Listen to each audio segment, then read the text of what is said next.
right now. I'm trying to edit this fucking thumbnail on the fly. Oh, you'll be okay. You'll be okay eventually. We'll do it. We'll do. Buy a new pillow for the bed. I'll see That's a about threat. it. That sounds like a threat. The good kind of threat. It's a promise. You guys are not helping. All right, this here. You open the door. We're gonna walk through it. This here. I need to blow this image up to 1280, 720. This is gonna be very big. It's gonna be like my face in the corner and like your forehead or something. I don't know. I'm trying to resize it right now. Wait, Carl. Yes. How may I help I've you? always wanted to ask you this. Huh? What video editing software do you use? I use Vegas Pro. I believe this version is 14. When I started making videos, I started with Vegas Pro 9. Then there was a little intermediate period where I couldn't get my laptop to run my Vegas Pro, so I had to start using Lightshot when I started using this computer, until I got the version of Vegas Pro 14 that I got from Humble Bundle. Jay I can't has been because I'm broke. It wasn't that expensive. That's why I ended up getting it through Humble Bundle. I saved like over $220 in value by just getting it as part of a bundle for like $15. But you can always get a cracked version of the older Vegas Pros. They all work well, but you'll want to be like 2 versions behind because I think they started pulling that Adobe bullshit. Jay's been trying to get me to not only get Photoshop, but also like Final Shot Pro Edit, but I cannot be fucking bothered to pull in Lindsay Ellis. I like simple pro consumer technology. It's very easy, very quick to use, doesn't require a very big learning curve, and I can eventually learn and have enough confidence in my video editing to then step it up to the next level once I feel like it's time to. Amen. Yeah, I got KDN Live for like eventually making videos, and it's free. Where's my download? Got Adobe products because I use those in school and I'm used to them, so. Okay, and there's this. I'm too fucking lazy to learn another program. Yeah, but usually I use Power Director or VN on my phone.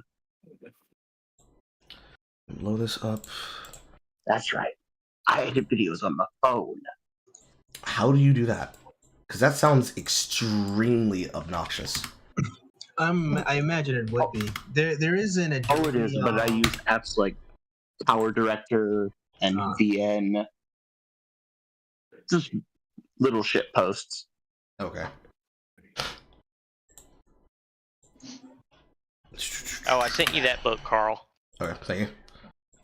Yeah. And then export BassFZZ and into my pocket. Into my pocket. Alright, there we go. I gotta put this here, project this screen to this. A crush is just a lack of masculinity, close parentheses, men should never do this. Okay. And I'm gonna project this inside of the server. Everybody can see that, right? Yeah. I can see it, yes. Okay. And I'm trying to fix the thumbnail. That's the biggest face I've ever seen in my life. Yeah, I don't know how to. I don't know how to. I can understand. Like, I don't know how to describe it. It's this face that a particular kind of black. I think only men do this. It's like the Chance the Rapper face. I don't know how else to describe it. It's specifically something that started because of him. Only like a couple of caramel to light skinned men can do it. And it only happens. I don't want to call them midwits, because they're not dumb. It's just they don't usually think or talk about like scholastic or like academic ideas. So when they start thinking and talking about them, and they try to describe ways to get the words out, they end up speaking with a version of words that they don't know how to like rationalize. Oh, you mean LTG, huh? Yeah. Are you sure they even actually know how to think? Slander. Inviscerated. Oh, we love LTG. Like I have no problem with Low Tier God. I believe Avalon is probably one of the funniest members of any like gaming scene ever in existence, especially the FGC. It's like a particular way to look, a particular way to dress, it's a particular way that they speak, and like even when they stand, a particular stance where it's like, yeah, that shit's about to come out of his mouth about the most ignorant shit you've ever heard in your life. And yet it's still gonna make sense. I don't like the fact that he dated a 16-year-old. Did he? What I mean, now? you're talking about Yeah. What's his name? What's her name? The Aliana. Yeah, I don't know, man. I'm gonna be honest with you, bro. My feelings ain't too hurt about that. I don't care. I have no opinions because this is new information to me. I do not have enough information to have an opinion. Honestly, he Yeah, I needed can't even her. talk to her because my girl's 16 too. So I mean,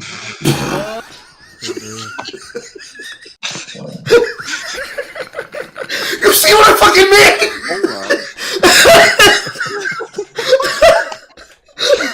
This leads me to tell me.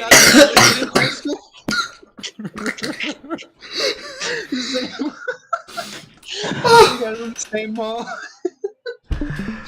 Oh my god. Jesus Christ, y'all are fucking crazy.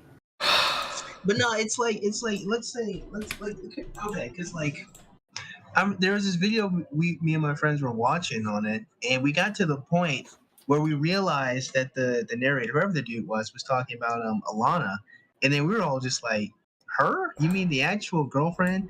That I'm gonna be honest with you, I liked it when she was on the nigga's stream, bro, because she would troll this nigga so much. I can't even be mad because she would troll LTG so much. yeah, I let him and Elena Came back. used to, like, Elena, troll him all the time. bro. I can't, bro. She was the second protagonist, bro. That's crazy.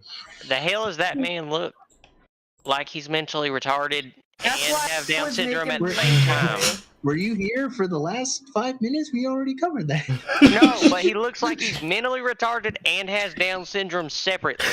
It's just an unfortunate pause. That's what It it's is. It's the extremely most unfortunate pause in the history Oh, of yeah. pauses. extremely unfortunate.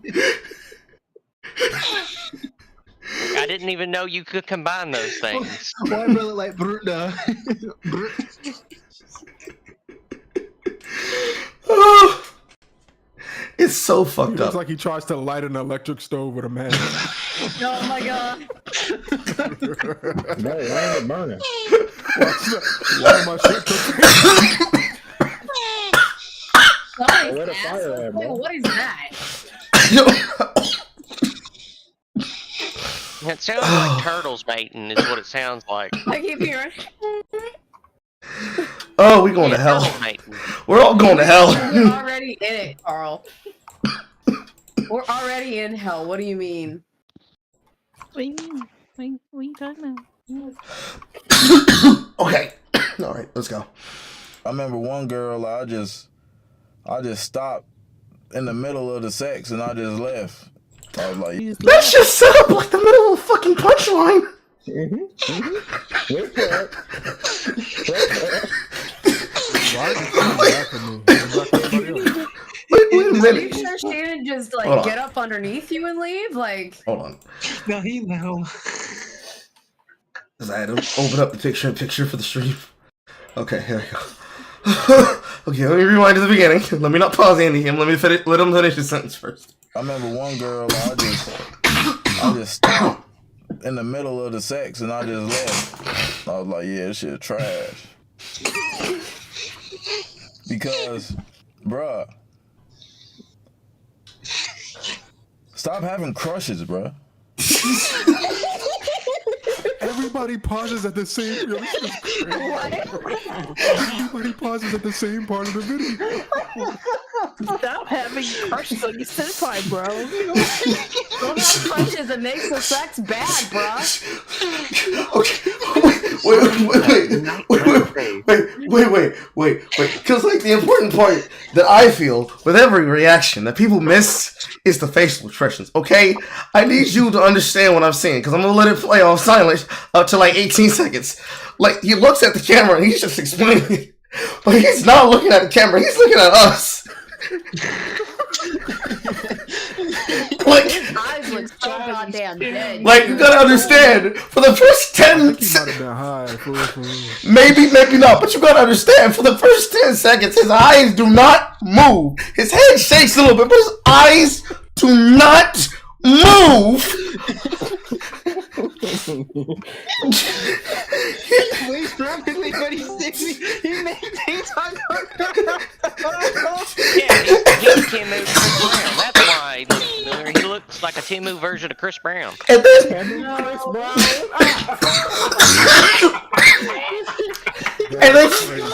and then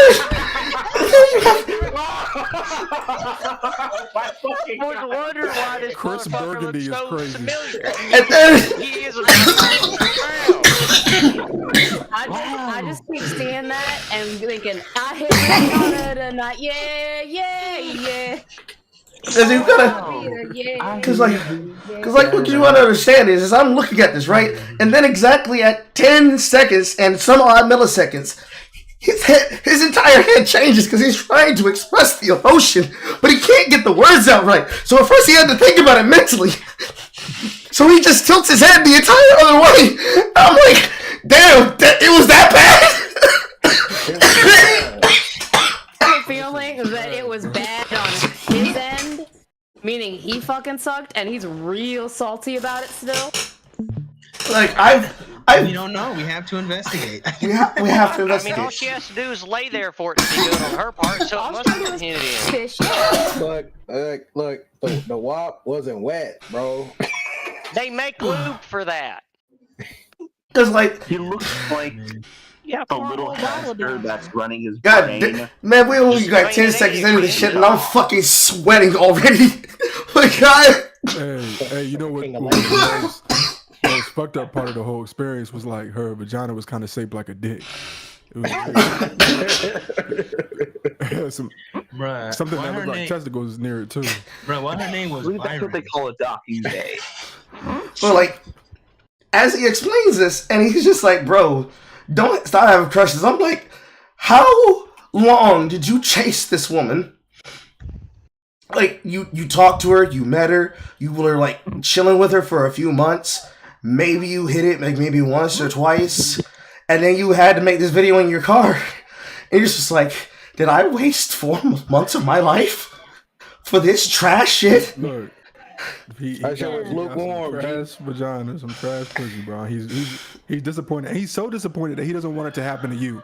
That's what's important. That's why He's trying to He save wants to us, bro. stop you. Yeah. He's trying to save us, bro. Like Is Michael this some Jordan gay ass version of Don't Meet Your Heroes?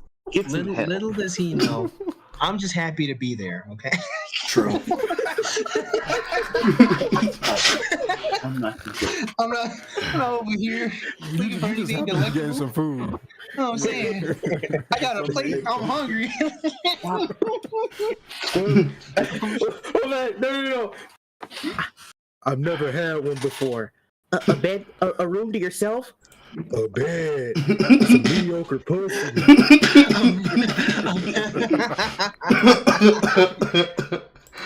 Oh, God. All right. Cause, bruh, stop having crushes, bruh. Because the part that makes me laugh so goddamn hard is that the pause, and he looks off into the distance, searching for the I wisdom. think somehow this nigga came up with the perfect first 17 seconds of a video. Like everybody that has played this video at this point has stopped at 17 seconds exactly and been completely befuddled by how weird and It's goofy. how he it's how he's told. It's like he started talking to the camera and he started explaining it, and then after he went past back in the edit, it's like, I don't need the first 5 minutes of this. Let me start the shit in the middle. Like, this feels like this is a part of the story leading up to the crescendo of a story time for like a 10-minute video. But he's just like, no, let me get you to the part where this shit was fucking ass. Stare directly into the camera. Yeah, it's one of those like preview things in the new YouTube meta, so to speak. Yeah. But they'll play like here's the No, middle, like it's you call it a stinger. I don't like that, bro. Just like Like, just intro the video and let me discover it. Right? I don't need a trailer for the video I'm about to watch. It's 20 minutes. I don't understand why they do that. I understand it. I just don't like it. Yeah, because even I've had some friends of mine that have tried to tell me you should. No, we all know who it is, but I'm just going to go ahead and try to hit her octave and see if I don't break my fucking voice. Carl, you should change you gotta edit that down, bro. I can't have all that time to watch what you have because I got things to do. Bitch, put it on double time. Put it on double time. Come back.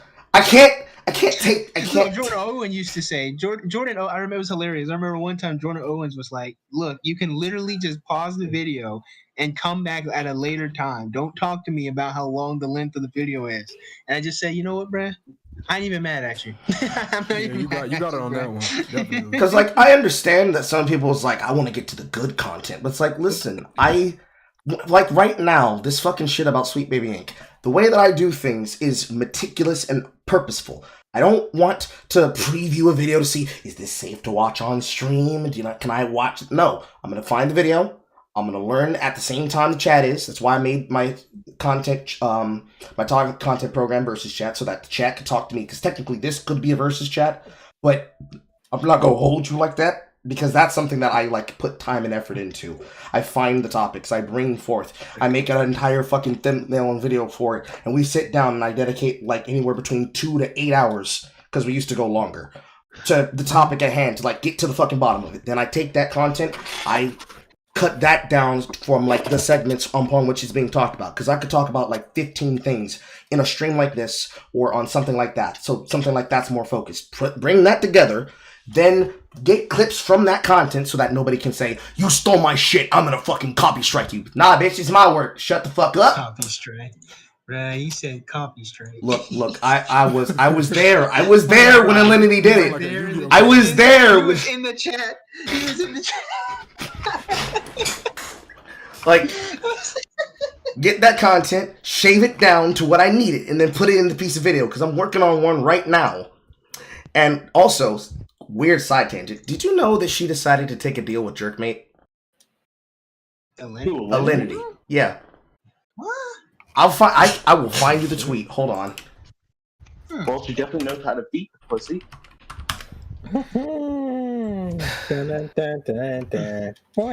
You want to know something interesting? I gotta tell you. Alinity is a very interesting and peculiar case of giving the audience what they want. She might be one of the few, right, where the Sims actually got a payoff for their patience and dedication. I don't know if it's a good thing. It's definitely not a good thing. But what happened with Alinity? I don't know. Alinity well, let's be real, decided right? So to do OnlyFans and pornographic content. Yeah. Which is interesting because, like I said, I'm sure the vast majority of the people that were there, you know, they was waiting for that day. Let's just be real.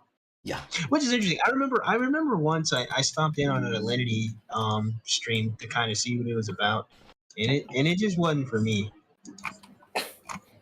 I would hope it wasn't for you. I feel like I should know who this is, and the name rings a bell, but I can't.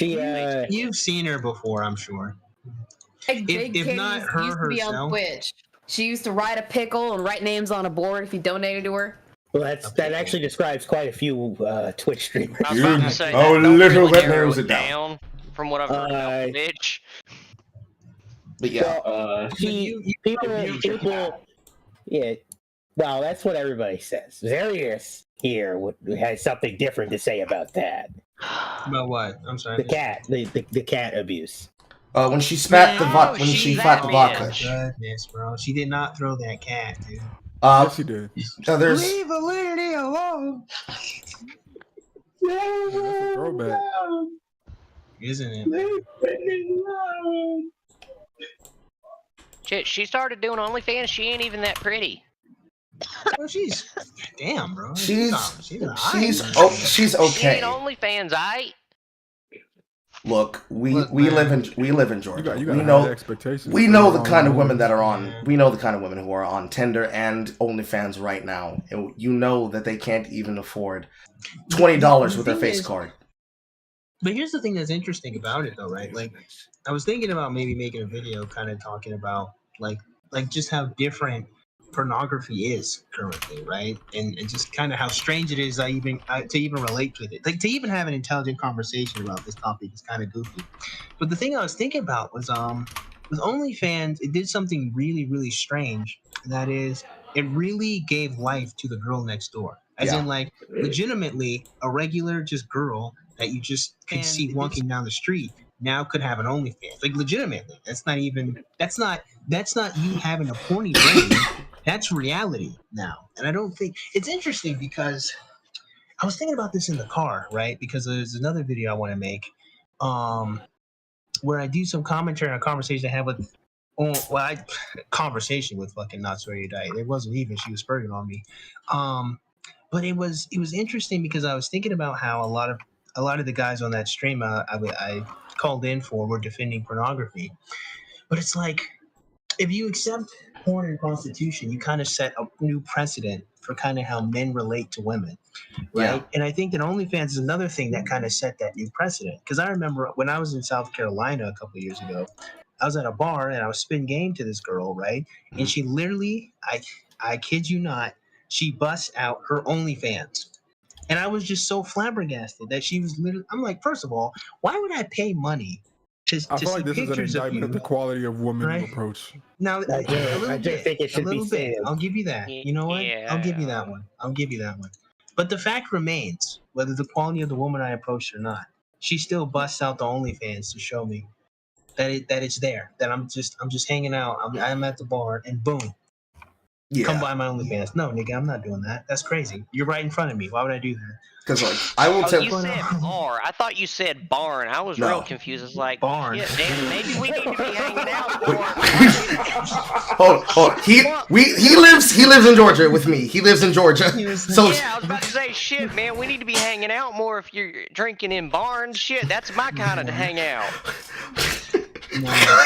Bro, I'm gonna be real. Every time I hear that accent, I get PTSD. I hear the cracking of a whip. No, don't worry. He's one of the good ones.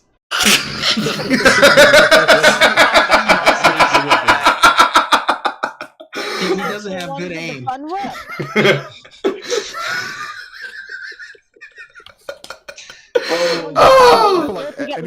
That is literally just for me and you, Carl, and I appreciate that. Bro.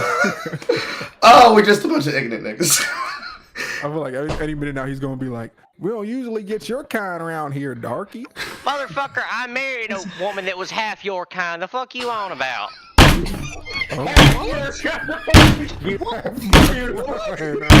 Beautiful.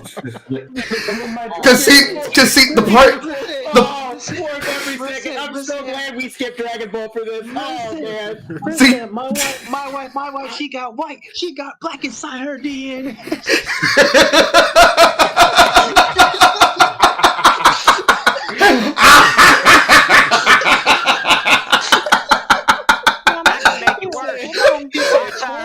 I fucking hated the black side were the coolest shit in the world.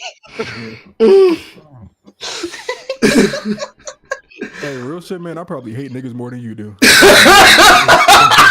you probably do. Can you tell? Oh my god, I can tell! I'm sorry! I have to change my shirt! Oh my god! I think it's kind of Change your shirt. Oh, these are the days when they talk about I love what's happening right now. He's like laughing so motherfucking hard. He's sweating through his shirt. Holy shit! That's not a reason to change your shirt. Oh fuck! You clearly don't know how black men sweat. But yes, I do. I'm married to that one. Oh shit, it's you. Never mind. Sorry. Somebody clipped the fuck out of that. That was hysterical. He said, I'm rather familiar with this one. I'll have you know. Oh shit, it was you. I'm sorry. Oh man. Sorry, I missed whatever was said after I said my comment because the baby was crying. I see him rather regularly. Okay. By the way, We're rather intimate, some would say.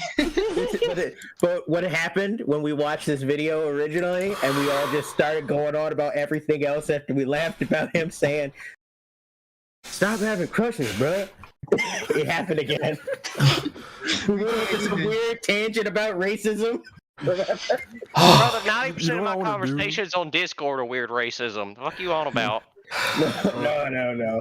That only makes me think I was right about my initial assumption. Why are you talking about race so much, huh? Well, it generally has to do with either the French or the Germans primarily. Oh, okay, I approve. Never mind. Yeah, no, that's one of the things. Am I a racist? Yes. Do I really care that much about black people? No, I got other races to pick on. Y'all are very low on the list. Hey, question. How do you feel about the Irish? How I feel My about the chest hurts. Irish? Oh, my He chest said, hurts. he said I'm not racist because I don't discriminate against anyone. True. You can Yeah, all pretty get it. much. As far True. as the Irish are concerned, well, I'm technically their descended from them, so I shit on them more than probably most people. They're a disappointment right now. Yeah. See, I told you, one of the good ones. I gotta give props to the ones that are going, Some old hey, people, they might like it. out. I mean, for fuck's sakes, we had the IRA for a fucking reason. Why the fuck are y'all just sitting around now acting, A, like we still aren't ruled by the English, and B, why are you taking all this gay shit, motherfucker? You blew motherfuckers up for less than this. The hell is wrong with you?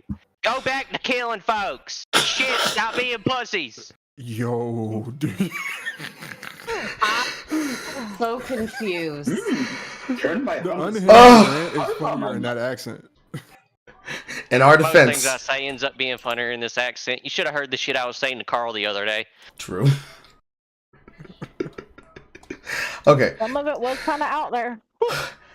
Well, She would you know. know she was there. Yeah, she was Some there. of it, and I confused you because you didn't realize I was there. Because sometimes you can just be so quiet. Well, you were just kind of sitting there not saying anything for like an hour and a half while I was going on a really long racist tirade. In his defense, In and out. hold on. I need to context that. In his defense, he was talking about his ex-wife.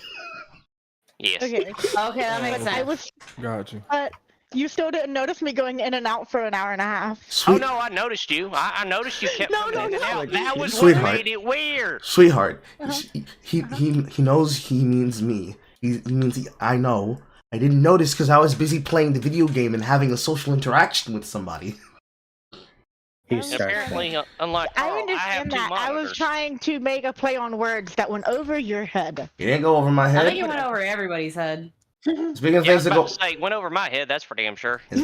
speaking of things that go over people's heads, you behave around. Your legs are going over my head. Okay, I'm gonna wear them. Next time, I'm not gonna wear them as earrings. I'm wearing them as bracelets. Okay. Whatever. Okay. Whatever. Okay. Anybody want to talk dirty with me too? So this is a lesson. I was lost. I was. I'm not allowed to say anyways. those Lost for words a on the second. stream. Hold on. Anyways, Oh, you know you're allowed to talk dirty if they want you to talk dirty. Then go ahead. wife, might- Not me, not me, Bashful, though. not me. Wife. I'm on the table. Listen, Wife. not in front of the kids, okay? not in front of the kids, sweetie. We have work to do, Mercy. and then we can get that work later. Anyways, back to this shit.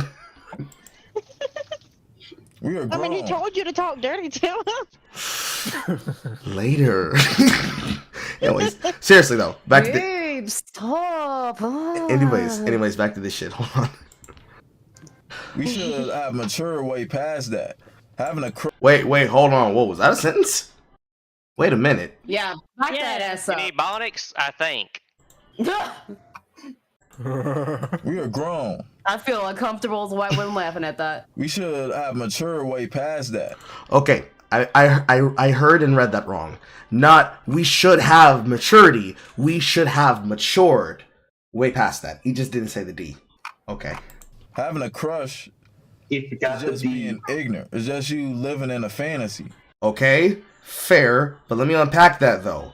What if you're a child and you literally have no idea what dating is? That I think that's fine. That's fine. All right. Eye candy. You see a fine ass piece. You see a fine ass on the street. It's big. It's voluptuous. Every single time you look around, it's like you're walking through a window shop.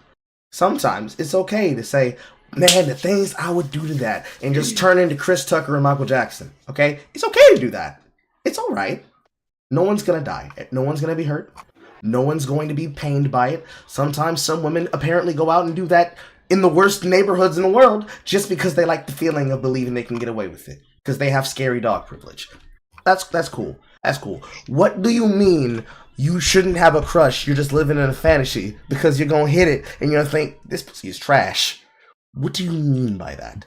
Explain it to me, sir. You gotta remember the whole point of this video is that he got disappointed. So like when we were watching it before, I was pointing out how he has a very childish understanding of like the way he reaches conclusions. I suspect, and other facets of his life as well, is that if something happens to him, that experience becomes the benchmark for that scenario or that thing. He doesn't even consider the idea. He just had a shitty experience, and that everybody else is still allowed to do that thing. That is Right? a very So he's thinking, yeah. That's a very woman way to approach things. You know, that's exactly what we said yesterday.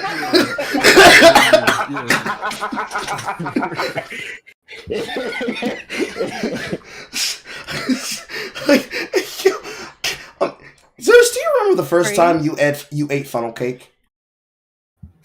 Like, have you ever had funnel cake in your life? Yeah, you remember the first time you had it? Like, I think I do. Yeah. Like, you ate it, you tasted it, maybe got a little bit of powder in the back of your throat, just like, you know? Damn, pause. I'm gagging on that funnel cake, Carl. That is a pause. That is pretty pause with me, actually. that is a pretty good pause. Look, I was a very fat child. People handed me snacks, it was already gone. By the time they looked down to see where it went. You did not eat, you consumed. Damn. I opened my mouth and they said it disappeared into a black hole. And the thing was, is I didn't, yes, incorrect. I didn't eat quickly. It's not like, I ate it and they could see it disappearing, which made them more concerned because they knew I was digesting it. And I didn't have a food baby afterwards. So they're like, where's your son putting it? And then they realized I could run really fast. And they're like, oh, he needs nigga fuel. He needs nigga fuel. So you're from Kenya primarily then, as far as your ancestry? Yes, a couple of my ancestors were Shaka Zulu and from the regions where they did deals with the Danish so they could get land to farm. Yeah. The ones that were captured, they were with the French courtesans and fucked their way to freedom. Like that explains so much about you, Carl. Wasn't it? This is not new information. I've been open about this. Yeah, he said it several times. I'm aware. I'm aware. I'm just laughing at it. When he was watching the Woman King, he said that. I actively remember there was a point where he said, I'm going to stop identifying as black and call myself French instead. Yeah. That was probably one of the funniest lines. I'll hate you more if you identify as French than black. Yeah. Here's the thing. If he identifies as French, I have to hate him.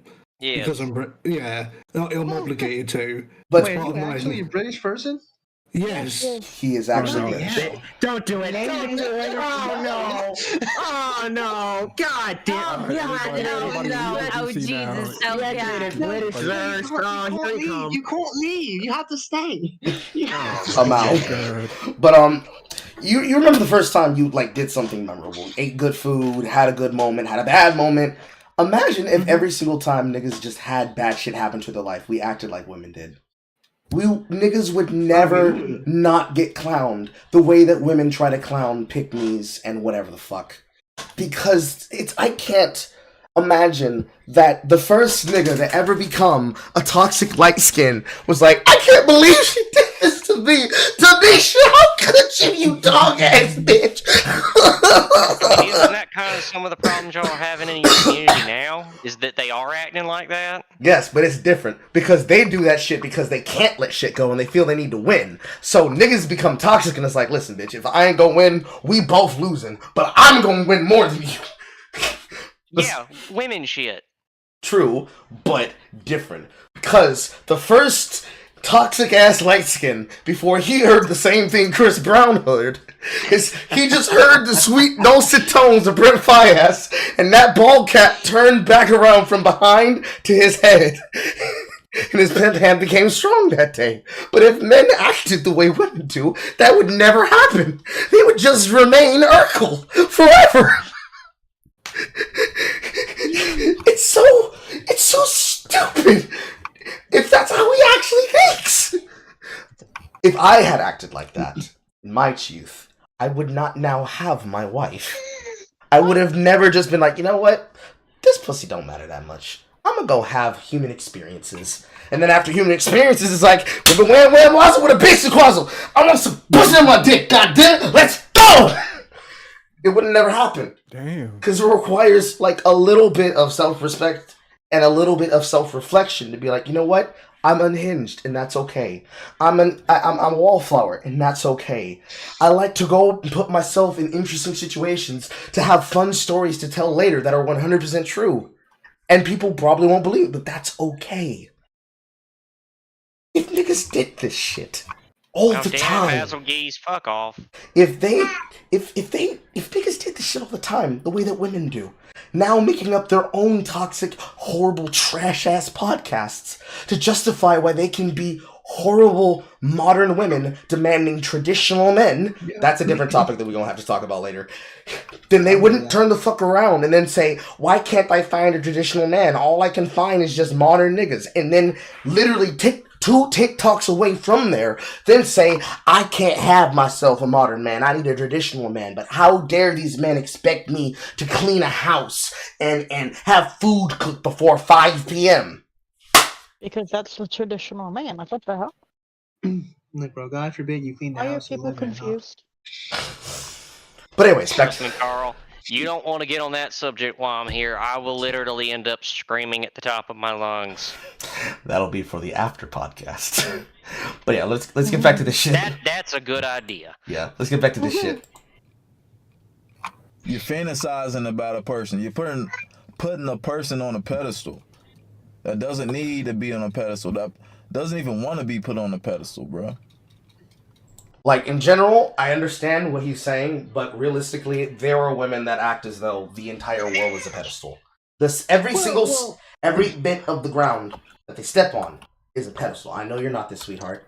Your face is my pedestal, and vice versa. I think what he's doing, man, is he's conflating kind of like being a simp with having a crush. Like you can have a crush on someone. Like a crush, more or less, is a strong instant attraction that kind of makes you nervous, right? Yeah. And like usually with a crush, it's like you kind of are not interacting with the person, so you can't really get used to them. Yeah. But once you get used to them, you're cool. It's fine. You just talk to them like you're a normal person. Actually, I think his statement here has a little bit more truth to it, because it's like, so usually with a crush, there's this period where it could be for different reasons. It could be because you're afraid to make your true feelings known. It could be because sometimes they're even in a relationship, right? Different reasons why you might not be interacting with them to the extent that you want, but you are kind of, in your mind, you are propping them up a bit. Like this is the person you wish you could be with, and because it's a wish and not something that you can immediately materialize, you do end up kind of propping them up and in your head, just kind of, I don't know. It doesn't have to be that you're, putting them on a pedestal necessarily, but you are kind of elevating them above all the other options in a way. But I'm gonna be honest. I mean, I don't disagree with that. I think that's just the nature of liking someone, though. Yeah. It'd be kind of weird to like someone and to not do that. You're kind of right. I think the only difference here is crush has a particular connotation. Like usually it's this, and I used the word unrequited before. I think we agreed that wasn't the right word, but there's like this, there's like level to it where it's like, if I could get this woman, I'd be so happy. If I could just get her, like somehow, like there's a level to it where it's any other woman you just cold approach or whatever approach, and but for whatever reason, you haven't done this with her yet. Exactly. So the thing is with the crush, right? Maybe it might be kind of fun to just kind of break down the concept itself, because when I think of it, and maybe this will match or not match, I think of like a period of time with this person, right? Because you can't really have a crush on someone you've only seen once, right? Like that's just an instant attraction. But a crush is you see the person regularly, right? Like they have to be like at your job, at your church, or like at school. When you have a school crush, right? You see the girl walk by like all the time. You just don't talk to her. So it's like, to me, when I understand a crush, or like when I think of the times I've had a crush, I never talked to the girl. But when I did talk to her, I got comfortable, I got relaxed, and now there's a rapport. Now we're friends. Now I'm a suitor. Let me ask you, why didn't you talk to her? when I was a kid, because I was scared, bro. I was when I was younger. I didn't say a damn thing to girls. Like it wasn't until I was in the 8th grade. The 8th grade was okay. Now this isn't technically true. Okay, so I'll start with what's technically true. In the 6th grade, I'll never forget. Her name was Aubrey Curlin. She was actually taller than me. The full government. I'll never forget Aubrey Curlin. Listen. I'm not gonna let you dog him like this. She looked down on me, nigga. She was taller than me at the time. Her eyes, she had the most beautiful eyes. She petrified me. I couldn't say a damn thing to her. And the times there were I interacted with her twice, and they were the most cringeworthy and embarrassing moments. They were so terrible and so bad, right? Like I would just say nonsense to her. I remember I was in the lunch line behind her and she's talking about some drama and I'm just interjecting and she's like, "Nigga, why are you here?" She's like, "Nigga, why are you here?" And it was so bad. So Aubrey Curlin, the first time. All right, that last one was on purpose, bro. That's the worst part. So what you doing here, motherfucker? True. So in the 8th grade, this was the first time I actually had a long friendship period of time talking to a girl. And I won't say her name, right? And it was interesting because okay, so here's what happened. So I had such a period of not saying anything to girls I was attracted to. I didn't want to go through it again in the 8th grade. And I remember the first time I saw her, I was like, "Yep, I know myself. If I'm gonna like her, and I'm never gonna say a word to her. So I don't even want to get close to her, right?" Guess who she sits next to the first day of school? She sits right next to me, and I'm like, I'm just gonna ignore her, bro. I'm not even gonna acknowledge her existence, right? And I just avoided her until we were in science class, and then the teacher moved her to our table. And now I'm like, well, shit, destiny calls, right? So it was interesting because when I talked to her, she was really, really interesting. And she was really, really nice. And this was the first time where it wasn't just, she's really pretty. I'm like, wow, I really like her. Fuck my life. So, long story short, I didn't get to date her, no. But it was an odd relationship I had with her. But yeah, that was the first time like I actually was able to talk to her and get to know her and become friends with her. And yeah, she was really nice actually. Yeah, she was really nice. I think about it, right? I was actually thinking about her the other day because I saw this one TikTok. Actually, it wasn't a TikTok. It was not so erudite talking to Destiny about women in debate spaces, right? And yeah, I saw that. One of the critiques was crazy critique was how the women are overwhelmed with dudes talking to them. Dudes want them, right? And it was interesting because I sat there and I thought about it and I was like, that girl was so kind to me, right? She was never like, "Oh, you're creepy, you're nasty," whatever. No, she was fine with the fact that I liked her. She was just very nice and kind and sweet. It didn't change anything, right? And I'm sitting there like, why is that so fucking rare? That you just have just a kind woman who's just like, you know what, you like me. That's okay. I'm not gonna make you feel bad. It's not cruel. It's not creepy. It's not bad. You like me, nigga. Like it's just how it is. Why is that the exception rather than the rule? I guess so. It's something I'd have to think about more. But I was thinking about that one podcast she did with Destiny. That bit sent me. It really sent me because I couldn't. The one I can pull it up in a second. She's talking about what. So here's what was interesting about that, right? I'm sorry, I'm talking a whole bunch, guys. I apologize. Oh no, please, please, my nigga, please, my nigga, yap, please, my nigga, yap. I'll tell you how it starts. Oh, your crush is showing again. Let it shine, baby. Let it shine. Carl said, "No, we've been told we shouldn't have those." So what was interesting was so let me tell you. So I couldn't get past the first like minute of the podcast because I was so incensed at the fact that Erudite would even say it, that she would even say there's a problem with women in debate spaces, that she Not would so even bright. communicate. And I'll tell you why, because in my mind, I'm like, listen, bro, if you can't handle the heat, get out of the kitchen. Everywhere you go, as a young man, you got to earn your stripes. You get roasted, Facts. right? I say this all the time. Men are forged in flame, women are wrapped in cotton, right? And I'm really tired of just the implication that we would have to change to allow them in our space. I say no. If they don't want to debate and have the strength of character to deal with the arguments, they can go. Bye. See you later. I don't care. We have ladies here, they can hack it, they can take it. They're not they don't act brand new. So in my mind, I'm like, there's no reason to cater. Let them get forged in flame just like all of us. If you can't handle the male space, by all means, there's the door. See you later. What was interesting was I was shooting too fast, because that's not the first criticism Erudite had. Not at all. I didn't even finish the video. What Erudite brings up to talk about is the fact that when the woman is in the space, too many men want her. And I'm like, nigga, what? I'm supposed to feel bad? I'm supposed to feel bad? I'm supposed to make you feel comfortable? Because men want you? You know what it is. It's a really interesting dynamic that is going to it's going to persist beyond any changes. You know, nothing will ever take this away. Right? Globalization, advancements in technology are changing social dynamics. It'll always be the case that women will have an easier time attracting attention, and men will have a harder time. And because that will always be true, there's always going to be these weird situations where they'll say something like, yeah, I'm just tired of how everybody wants me. And then we're just like, nigga, the fuck? It's like a homeless nigga listening to somebody complain about property taxes. Like, it's always going to feel crazy. It's always going to feel weird.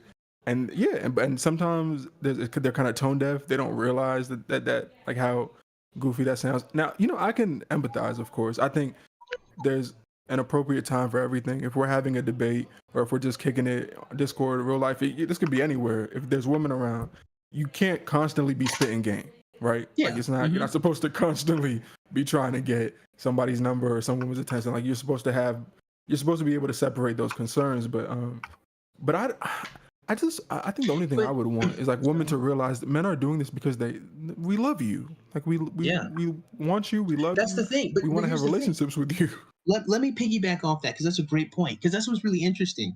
It's like in these debate space on this Discord, right? Mm-hmm. You would think that this would be a wee bit more endearing, and I'll explain why. Because if a nigga is in this space and he's acting like that towards you, all he has is perhaps an anime profile picture of you and your voice and your interests. This nigga likes you. He likes what you have to say. He likes your interest. He likes the fact that you are here interacting and playing with these ideas. That's what I'm saying. It's crazy. Yeah, they look at that as being thirsty. They'll be like, you don't even know what I look like. You're thirsty. I can tell you exactly what that is. Right. And the reason why it's like that is that we over here, us, we niggas, specifically we niggas, as in people who have not the level, not the fans, not the audience, not the size, not the reach, not the virality, blah, blah, blah, blah, blah, than people like Erudite and them. Because, of course, Erudite's come up within the last, 4-ish years around Destiny, but she was, established a little bit beyond that, but then getting in touch with her, with Destiny, blew that up dramatically. Because I remember one of the few times that I had seen some of Kayla's stuff was specifically this extreme, it wasn't extreme left, but I think it was 9 to 10 guys and her in the middle of a conversation of leftist men in the terms of political. Some people who were far left to bro, I just think we should have rights for people. I don't believe in that Antifa shit. And the particular podcast topic in question was trying to define what exactly makes a good leftist male. And these dog-ass niggas, there was not a single nigga amongst them, these dog-ass niggas couldn't be able to describe and identify the problem. Because obviously, it's not about being a good leftist male, it's about being a good man. What is a good man? Because a lot of them they're so politically captured in the sense that they think of things from that perspective all the time. Because when the majority of the people there were Twitch broadcasters, so of course they would be, they were so stuck in the rut and in the weeds of trying to define the terms that until Kayla came into that fucking chat room, they kept going back and forth amongst the type of example of what a good leftist male would be. I can't remember the name of all of them that were there because, of course, it was her video. You could probably find it on her channel if you look back far enough. But you had bro who was literally at a standing desk with a punching bag in the background, wearing a wife beater, who's trying, and he was impassionately talking about it, trying his best to tell them, like, we are talking past each other. And then every type of male, like, across the weight spectrum. And then here's Kayla coming in the middle, and she had to rile them together and route them like an elementary school teacher for them to be able to actually continue broaching the topic, because they got so stuck on definitions, they couldn't explain what a good man would do, even if he was a good leftist. And it's not like you need somebody who acts like socialist Jesus, like Hassan tries to pretend that he doesn't. But in this particular perspective of people on the outside looking in that don't have a lot of attention brought to them on that level, especially considering I'm pretty sure she is a taken woman already, the idea of seeing a woman like that be able to navigate a social situation brings a certain level of male attention to her, but not because they have a sexual crush or an emotional crush or a romantic infatuation. It's more like an academic appreciation of her general cadence and intelligence. A weird thing that I had picked up a lot of the times I kept broaching through the topic matter of Ethnic Signifier. Probably one of the dumbest niggas I have ever seen in the internet. I gotta tell you. One of the smartest, dumbest niggas I have ever heard waffle on a microphone. Preach, brother, preach! Go ahead. Go ahead. One of the things that he had said that actually was halfway into intelligent was when he identified that there's a bunch of guys out there that are actually pretty smart.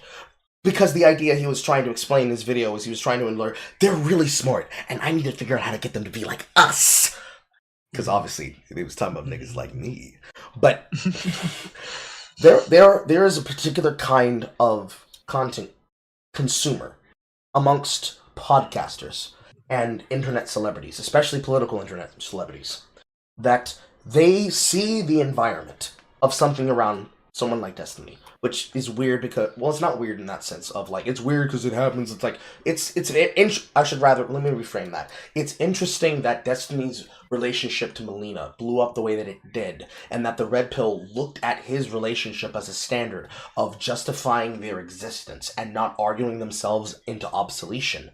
Because when you see somebody like Destiny do what most people wish they could do for a job, which is literally playing video games and insecting that into his politics. Stop me if somebody needs me to explain what an insect is. Basically, it's like buffering. Buffering the ability to do one thing while doing another thing. Like buffering your fucking chicken nuggets into the oven while you're playing a video game in between matches of like whatever video game has a match made shit or whatever. Seeing somebody do that leads to them being like, well, I want to be like that guy. Clearly he has to be intelligent.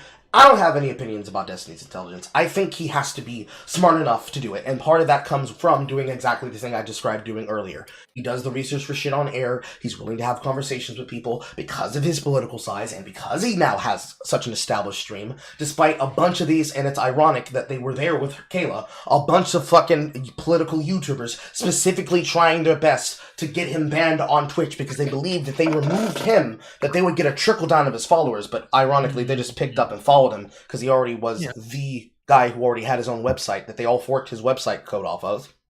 Because they were all in that particular space, they see that and it's like, I want to be like him. Let me study him. Let me understand him. I don't want what you have. I want to be able to build it better, but I'm not going to forget where it came from. So I'm looking at you! And that's really what all of these guys are doing. They see somebody like Kayla come up through these spaces. There's like a couple of people who are like her. Like the anti fucking, what's her fucking name? It'll come to me in a second. Give me a second. The stupid fucking podcaster that is the Wasp fail daughter, Pearl H. Davis. The anti-Pearl H. Davises. Like, It's Tay Baby, Melanie Hicks, and a couple of other people I can't remember the name of. Stardust is another one that's coming up through this. She and I both got shouted out by Short Fat Otaku, Dev. Kayla's another one who's coming up through it as well, because she's one of the few who, unlike Anna, one of Destiny's exes, the one that is known for doing the casual Destiny loop, and Lav, the porn star who he brought on, who he had a sexual relationship with, because he seems to do that a lot. He brings in women that he's occasionally had sex with. Which okay, nigga, we've had this. Like, we've had this you're not the only nigga. And that's funny. Because Big bad women at that. It's like, well, he likes like unhinged. he calls it the BPD effect, is what he calls it. Yeah, he likes mentally unstable women, but he likes the fact that they can be on his level because he doesn't have to constantly, put on the airs of pretending to be less intelligent than he is. He likes the fact that he can be, quote, himself, but himself is, like, emotionally, mentally unstable when it comes to how he picks his women. And then he brings them on camera with him to talk about shit, and that has an effect as well, which is actually part of what I'm trying to describe. When he has conversations with somebody like Kayla, there's no doubt in your mind where it's like, okay, we know she's not fucking him. So clearly, she's here because she knows what she's fucking talking about. It's that factor. The first thing I was trying to bring up. They see Kayla speak, but they have to figure out, okay, is she like Farah? Is she like the Indian girl they get brought on, who's like trying to bring herself up through like the podcast like that, a Fresh and Fit and whatever podcast, which in and of itself sometimes is probably the most trash shit, but it can produce some really good garbage fire. Is she like any of the fucking Instagram and TikTok and Pornhub stars that only go on to get dogged out? Where's her actual mind at? And then when you hear her speak and she's actually intelligent and intellectual to the point that she's not a faux intellectual, she knows what she's talking about, and she can dumb down the layman's terms from the academic level to the layman level so you understand what she's saying. They're like, oh shit, she's actually intelligent? Well, damn, let me grab a seat. Speak, girl, speak. Snap, snap, snap, snap, snap, snap, snap. And a lot of women, when they get into doing anything that has to be in front of a camera, and I'm sure Kidology had this effect, which is why she went on that whole entire fucking reaction, that really weird soy thing where apparently she was getting chatted up by Chud Logic, and it was either like a confusion on both ends, or her reading more into it than she thought it was. Because I think they live kind of near each other-ish. I don't really know. Not really the point. But that whole, like, 2-part stream that she did, where she was, like, releasing the truth.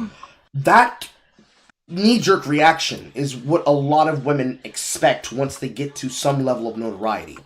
Because it's kind of like content creators like Munecat. I'm not sure if you know who that is. But she's made some... I do. She's made some fucking incel or pro-incel takes where it's like, I really care about this issue, but I only really care enough about it to talk shit about it and say that these men need help. I don't know, I'm not going to actually come up with ways to help them, but these men need help. Now here's my parody of the Beastie Boys. Shit like that makes a lot of men, especially if they are actually, quote, true selves, turn away from the issues. Because it's like, you'd care enough to talk about the issue for clout, but you don't care enough to actually dig deep into it. But because she actually does what she says, and she actually lives her words, they look into that with that sort of academic fervor that you'd expect of a fanboy. Because it's not sexual, but it's so intense that it feels like there's something influencing behind it. Like, they're just two bad conversations, and one spurning away from becoming a stalker. And a lot of women are uncomfortable with that because they don't know what they would do if they were to be approached by that, and if they were to actually give that some energy. It's like if somebody was a female fan of yours and they're like, I've watched all your stuff ever since you've made shit when you were 12. I literally grew up with you. You don't know how to react to that because you're like, oh, you like my content, or you just like the shit that I say because it feeds into your worldview. But it feels like on some level they're trying to say, I literally worship your mind. Your mind is so beautiful. I just want to understand how it works so that I can be able to divine that to myself. It's a little bit fanaticity. Fanaticity is not a word, but it's a little fanati. It's a little fanity. A little bit. Fanatical? Well, fanatical is Fanatical is the word you're looking for, yeah. I was trying to invent a word. Shut up! But he's trying to make hydrosity, but he failed. it's a particular je ne sais quoi that comes about when you interact with people, where you're right there with them and you're connecting on that wavelength, but there's a little bit of a lens that gets in the way.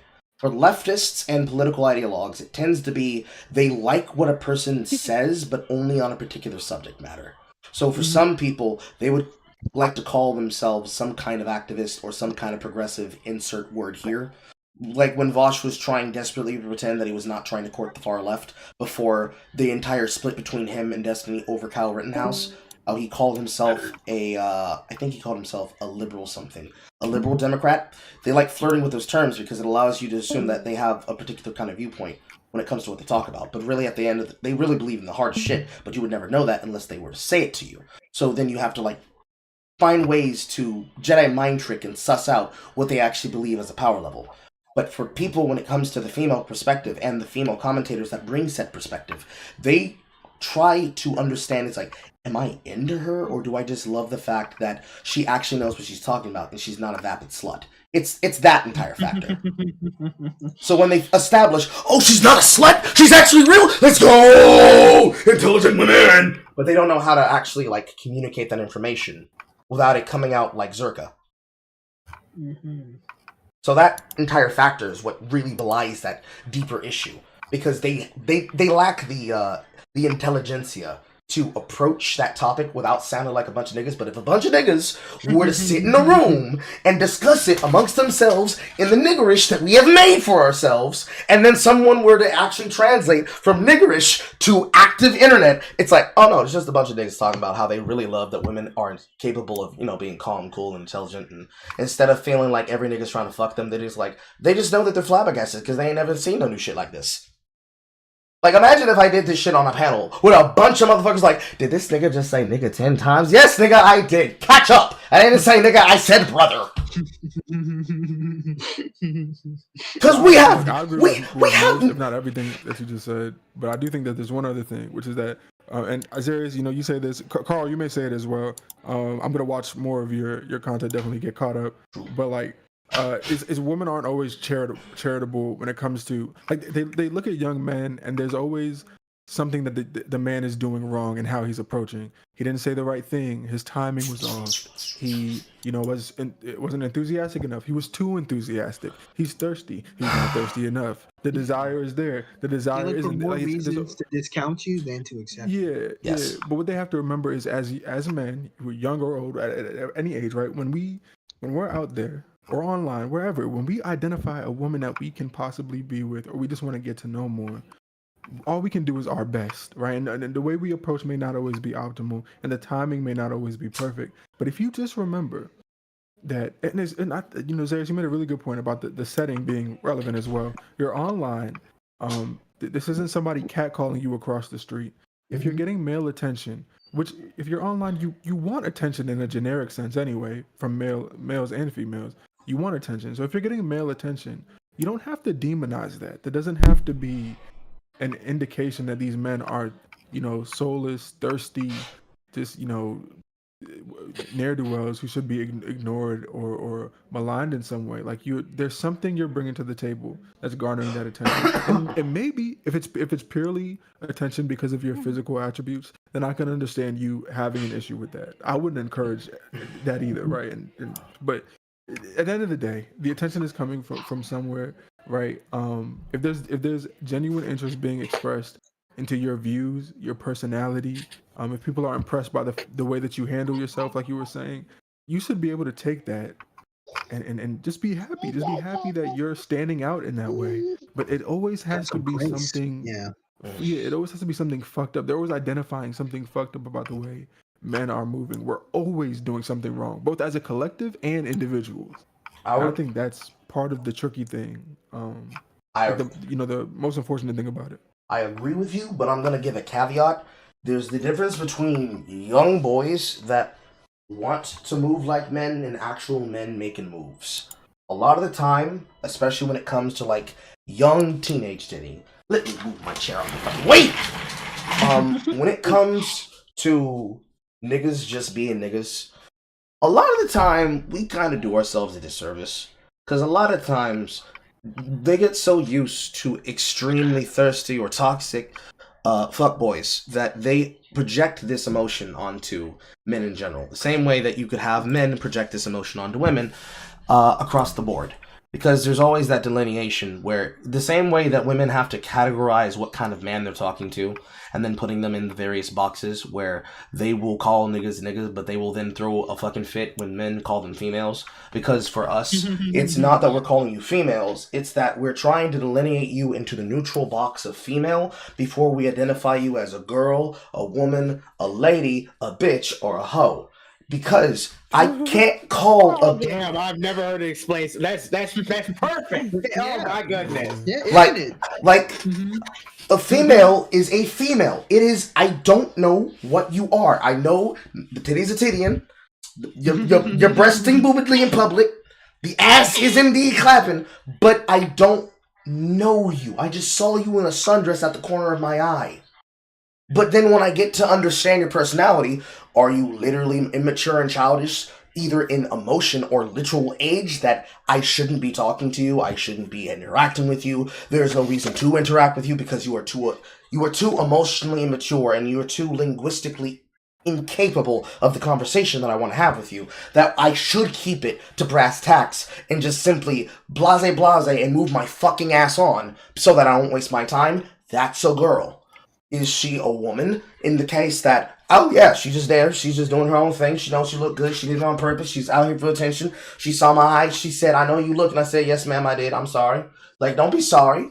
I did it on purpose. Wiggle the butt, walk away. Goddamn.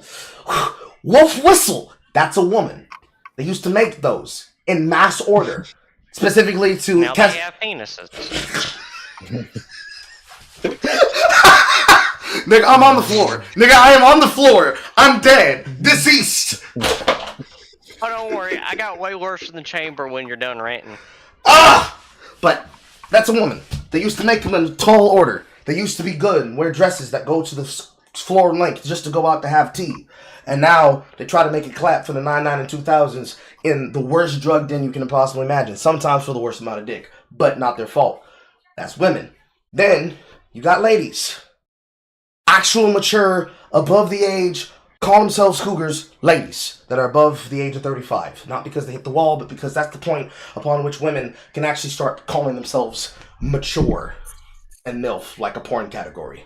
Sometimes they have the ways of the world. Sometimes they're just still as emotionally stupid as the fucking young women, but you can't call them girls because they obviously are not girls. That'd be disrespectful. That's like calling a grown-ass man who's built himself up and he's 50 years old and he has his own money, $200,000 a year. That's like calling him a boy.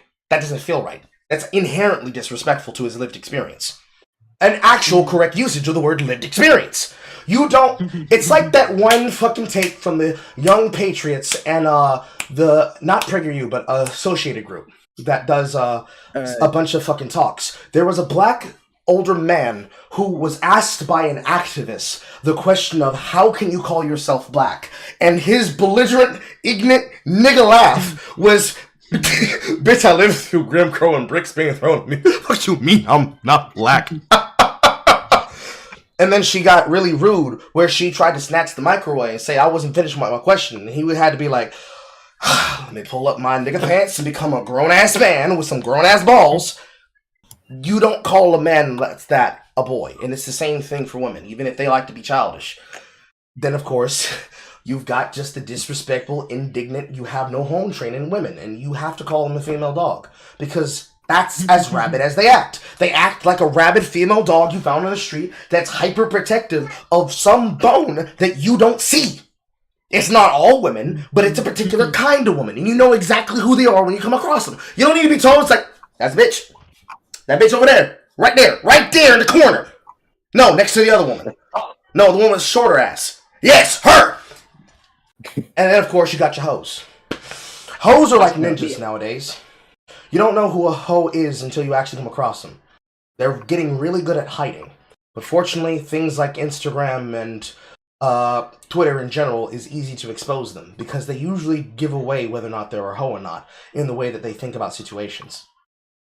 The kind of situation where it's like, yeah, I'm gonna go ahead and go with my boyfriend's friends to this place that he's not gonna be at because he's at work, and they usually like to jokingly flirt with me, and I don't see anything wrong with this, and why is the music turning on? And why are the lights dark? And why are y'all starting to rub on my butt and whatnot?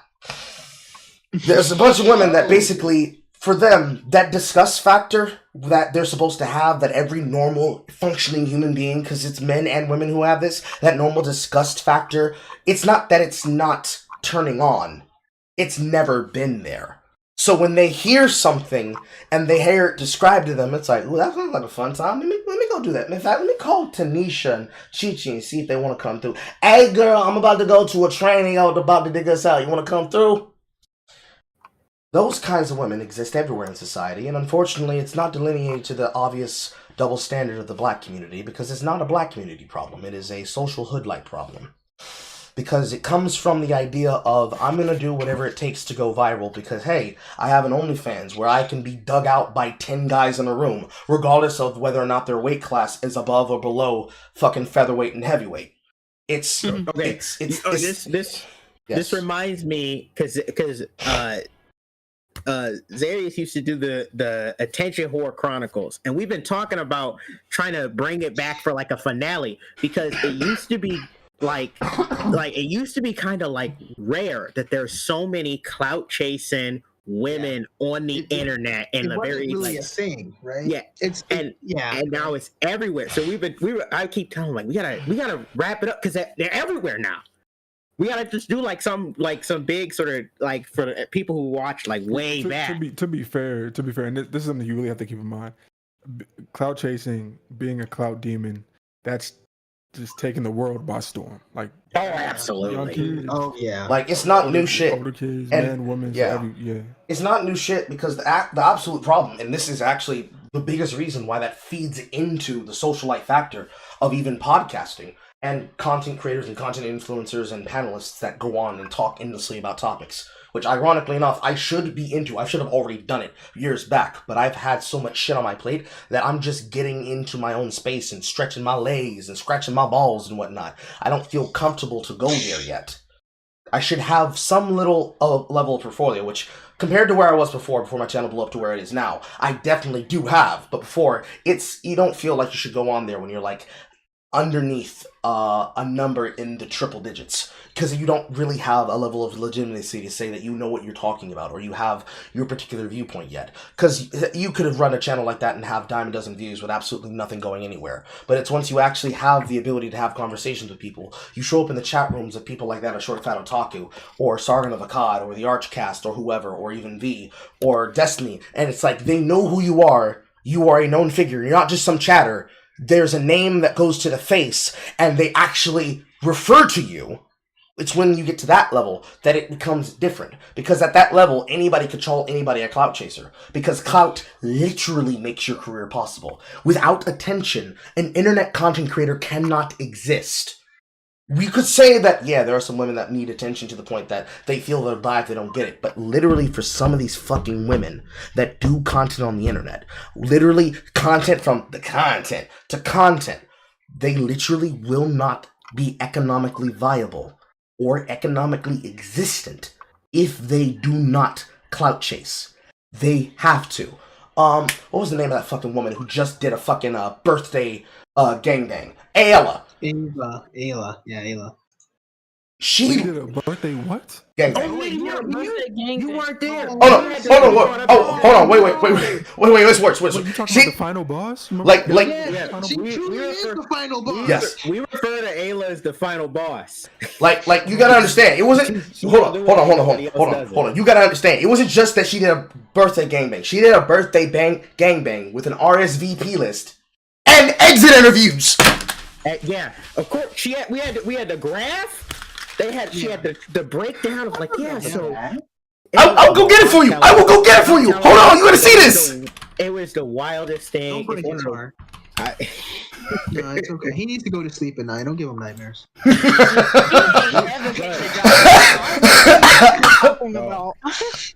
Bro, we call her the final boss for she don't.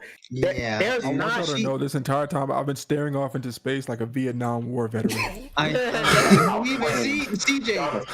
the thing happened to you.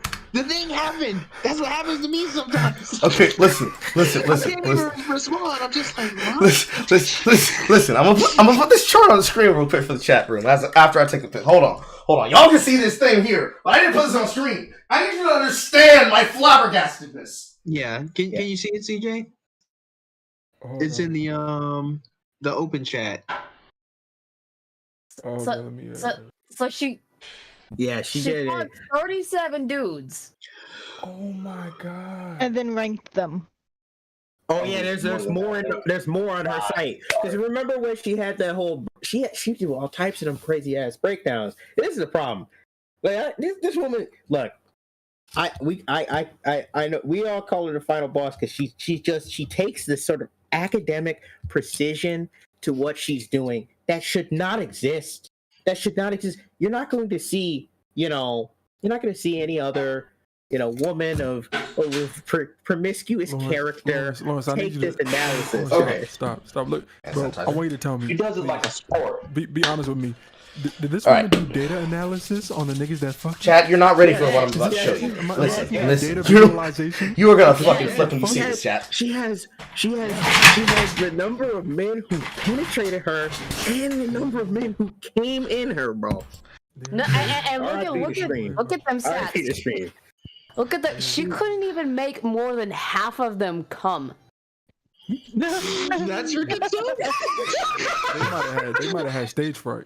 I'm saying, Too many bro. eyes on But it. can you imagine being number 4? And then imagine being number 8. Serious. Imagine being number 2, just being the second nigga. I'm saying. You know what I'm saying? Or the last Just one. imagine being the caboose. Number 30. Imagine being the caboose. I don't need to imagine being the caboose. I don't want to imagine. That's pain. That should be me, bro. All around me are familiar faces. Nah, bro. Yeah, there's a way. I come from the school of Dave Chappelle, dude. There's a one dick per fantasy rule, fam. That's the school I come from. All right? Okay, chat. Okay. This makes me think about something that y'all had said earlier. I think it was Bass. You had said that women are too busy wrapped up in cotton. Yeah, women this is a prime are example raised of in that. cotton, men are forged in flame. Yes, this is a prime example of that. This woman has been wrapped in cotton and she should be busy picking it instead. It might give her a good fucking head. Well, no, okay, so no. Like she was like a proper like sex worker for a while there, so she's experienced a few like kind of the rough end of things. However, She's actually an alpha female. I'm gonna explain that after you finish. Yeah, but like I said, I keep calling her the final boss because she's different, right? And that's part of the. And it's not good that she's different. That she is the sort of like CJ just said, like the alpha female. She's like a woman who's as intelligent should not be moving the way that she is. Yeah, because of the effect and the sort of prestige that she can raise the entire pool up to, right? Like the precedent she could set is the precedent she look like the fact that we have this. You think there's not a single OnlyFans girl who's doing it like she's doing it at all, ever. This is unprecedented. This is I can almost unprecedented. guarantee you she's the first woman to ever do this. She's the first one to have the brazen. Beyond hoe shit. She's the first one to have the brazen confidence to just say, "Yeah, I'm gonna do it." Hey, we don't need to do no Dallas 500 shit. We'll give you the breakdown. Because you see, the part about this chart that's sending me, I didn't even look at the part where it got to how many she helped finish and how many came in a fluffer. I'm looking at this part at 251. Why are 25 of these friends and none of these being canceled on? You gotta understand that. Okay, listen. Okay, hypothetical, obviously. Imagine my wife wanted to do something like this privately. We wouldn't announce it to anybody. It didn't go out nowhere. Again, this is hypothetical, sweetheart. I heard that the first time. Do you know how crazy it is to be like, hey y'all want me to go? Y'all finna come to Stars her fucking 35th gangbang, bro. Like we gonna celebrate her birthday with her 35th down by Lake Havasu in Arizona. We finna run that ass too, bro. You know what I'm saying? You know what I'm saying? Do you think I'm gonna be able to look my friends in the fucking eyes and be like, hey yeah, you wanna help me dig my wife out? I know. Yeah, that's. Oh my god. I'm reading. You can't pull up the site on stream. There's like a little nudity in one of the photos, but some of the like what she's written is insane. Somebody. So wait, the guy who went first. Oh no, there was a virgin, and he literally said Leroy Jenkins as he entered. Oh my goodness. He was the first one who got to hit. Oh my goodness. Man. Mother of mercy. So she took this nigga's virginity, number one. I'm done, bro. I don't know what. That's enough internet.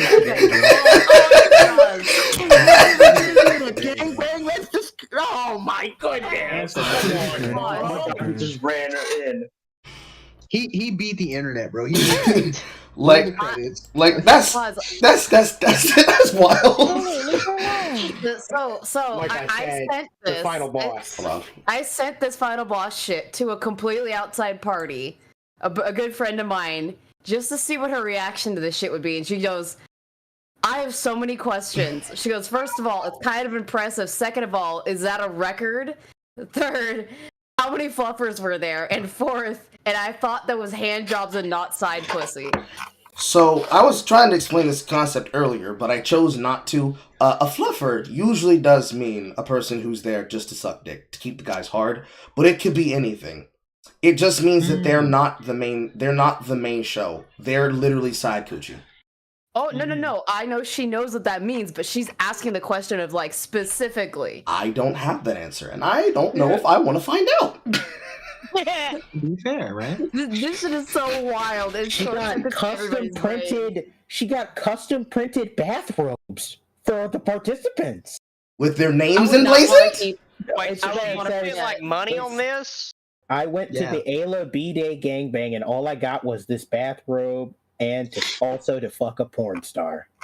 Well, let me say this about Ayla. Ayla may be one of the few true believers that exists within the not just porn space, but sort of this.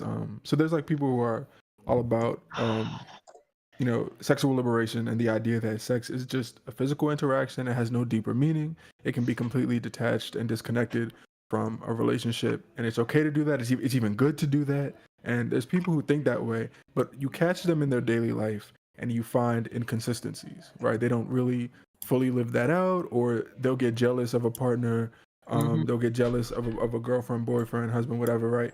So, but Ayla may in fact be a true believer who truly wants to take this to the highest level possible. Absolutely. And not just about the life. She wants to advance. She wants to pioneer this like fucked up sexual degeneracy, and she wants to set standards. She wants to improve. Yeah, she wants to improve the way it's done, which is pretty interesting because most women are content, not even just most women, most people participating in this are content with just making their money and leaving, right? Yeah. And Ayla is she's completely trying to make it academic. I'll never forget that article that we all looked at. It was she was discussing, man, what was the main topic? I'm trying to remember what the main topic was. It was the strategy. It was the strategy for being a sex worker, like. It was that one in particular that I think is on my mind. It's the strategy for being a sex worker, and the way she was speaking and the way she looks at all this stuff, man. It's like, ideally, there's only ever going to be one of her. Because if there's a multiple Aylas, if any other woman catches the bug like she did and becomes a true believer in terms of sex work and whatever else you would call this gangbang birthday shit, I don't even know what that world looks like. Because you can't shame Ayla. You couldn't do it. If she was here right now and you were yelling about like, oh, how could you do this? It's so disgusting. It was Becoming a Whore Lord, the overly analytical guide to escorting. Becoming a whore lord? Yeah, that's what she calls herself. Yes. Yeah. Yeah. She's But like, she's a dweeb too. That's what's crazy. I can tell you what that The is. Overlord. I will tell you what that is because I actually have understanding of that world. We'll talk about this later off camera. This is not shit that I can repeat for a broadcast. But the TLDR, before I explain that to you later, is that I have done escorting before. I was what we call a non-breeding bull. Brought into it because, quite literally, the person who set that shit up said, I don't want to give this kind of opportunity to people who have money. I want to learn from people who come from the real world, who have to deal with actual problems, because they need to learn how to move in our world so they know how to apply this shit in their world. Dead ass. The woman, quite literally, was like 95-ish, something odd years old, looking at the age of 75, making jokes, bringing people together with their little black books, talking about, let's talk cock and whatnot. But the mind that you have to have with a person like Ayla, you have to be scholastic about how you choose to approach things. You are 100% correct. If she was here right now, I wouldn't be interested in shaming her. I would ask her, explain to me how you approach that. I want to know. Because the amount of things that she would have to say would be interesting, because even though it would be literally about how to take dick, you could be able to apply that kind of mindset to anything. You know, when those kind of crypto bros that make their career, the kind that are able to pump information into the brain of people like Sneeko, and get him to be like, I want to be like that too. No. She's talking to my son. The kind of person that wants to be like, I know the real secret how to make money. She's one of the people who could actually tell you real shit about how to make moves, to make money, to make friends, to make interests, to make situations, to create something that brings people's interest to be on them. Because in her mind, everything she's doing, and in some level it's legitimate, it is not about making a name for herself. It's just literally, I had a desire to do a thing, I planned it out, I'm gonna do it, I did it. And so it's like truly hedonistic then, and then just a real robust, intelligent view of that hedonism. Yes. Huh? That's crazy. Because like on one level, it is kind of fascinating. Because like on one level, I remember when I was a boy about hearing for the first time about this porn star by the name of Oasis, who unironically lives in the area of Arizona, around like Nevada in general. It's like someplace between Pasadena and Las Vegas itself, and like a couple of other towns people don't usually talk about inside of that area. Kind of like around the places like Maricopa County and whatnot. The kind of things that you'd hear somebody like Razorfist going about. One of those kind of places. And the kind of porn that she would make was that kind of porn that you can't find anymore on the internet, ever since they decided to sanitize everything and basically make it only official accounts and only official verified brands. And I don't mean like revenge porn shit. I mean like a woman between the weight limit of 215 to 300 pounds getting dug the fuck out by a lanky ass dude who looks like he barely weighs 115 wet. The kind of shit that makes you think, God damn, nigga, how are you moving your hips so fast? Like it feels like it's a hentai that you're watching, but it's not fake. They're not actors. It's real shit. She's the kind of person that produced shit like that, and Ayla harkens back to an age of a porn star like that, where she literally got her start just fucking random people. Because I remember that the way that particular person used to make their content is that, of course, she had her own website, upon which she's retired from being a active whore, and now she's just a passive, casual whore with her friends and family and people who wish to dig her out that pay her to her, whatever the fuck, her Instagram and OnlyFans or whatnot. But when she was doing it her main self, before she found a younger replacement to take up the reins, as it were, she would go to places like Bourbon Street for Mardi Gras, and she would take and have people with her take like kind of like photograph stills of her doing the festivities and shit, like something you'd expect as like a DVD extra in those DVDs of Girls Gone Wild or whatnot. And like she was fucking random strangers without condoms and taking cream pies just cuz. That's foul. This whole conversation has made me wish we could bring back nailing people to crosses. But you know what I like is, okay, so I'm not a religious person. True. But so typically the way morals and assessments work for me is I think about utility, cause, and effect, right? So When I look at porn and I look at the effect that it has on the young women who participate in it and the young men who consume it, I can tell immediately that it increases suffering long term. So it has short term gratification, but it increases suffering long term, and therefore, from a utility and cause and effect standpoint, is not good. It's not good, even just for that reason. Before we even get into any larger conversations, we can tell, or I can tell, as I speak for myself, that it's not good for that reason, right? And what somebody like Ayla likes to do is they like to imply that as long as there's immediate consent and nobody is being murdered or tied up and forced to do anything, right? BDSM aside, like just literally being forced, not fake being forced, then it's okay, right? As long as everybody wants to do it. And so, but it'd be interesting. I think it'd be interesting to have her here so she could explain to me how it's not an overall negative to create a birthday gangbang, publicize it, and have that become a norm, possibly in the coming decades or years, right? Like to have more women doing a birthday gangbang. Like, how could she explain to me that that isn't a net negative for humanity? Not even just Western society, not just the United States. Just how would that not be a negative? And now maybe she could explain it, and maybe she really is that woman, that person that could explain to me why. No, look, it's okay. This is not, some huge negative impact I'm having on, the world around me, right? But I don't think she could. I think that it's very obvious that in the pursuit of you achieving pleasure and having a good time in life, there are things you can do that create long-term suffering, not just for you, but for the people around you.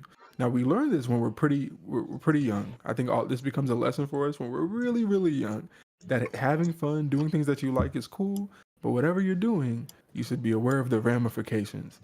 I don't know how she can put together an event like this, involve the people that she involved, including a version, which is super fucked up, and not be able to connect all of that back to some great harm that she's doing to the environment around her. But I mean, that's a question for her. See, obviously y'all can't answer that. I can't answer it either. I can't answer the question, but I can tell you the mindset it would be in.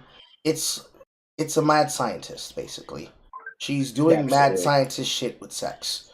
Because in her mind, whatever harm she's doing outweighs the good that it can bring and the information it can bring. She's clearly past the point where moral standards and values have no ability to be moralized to her.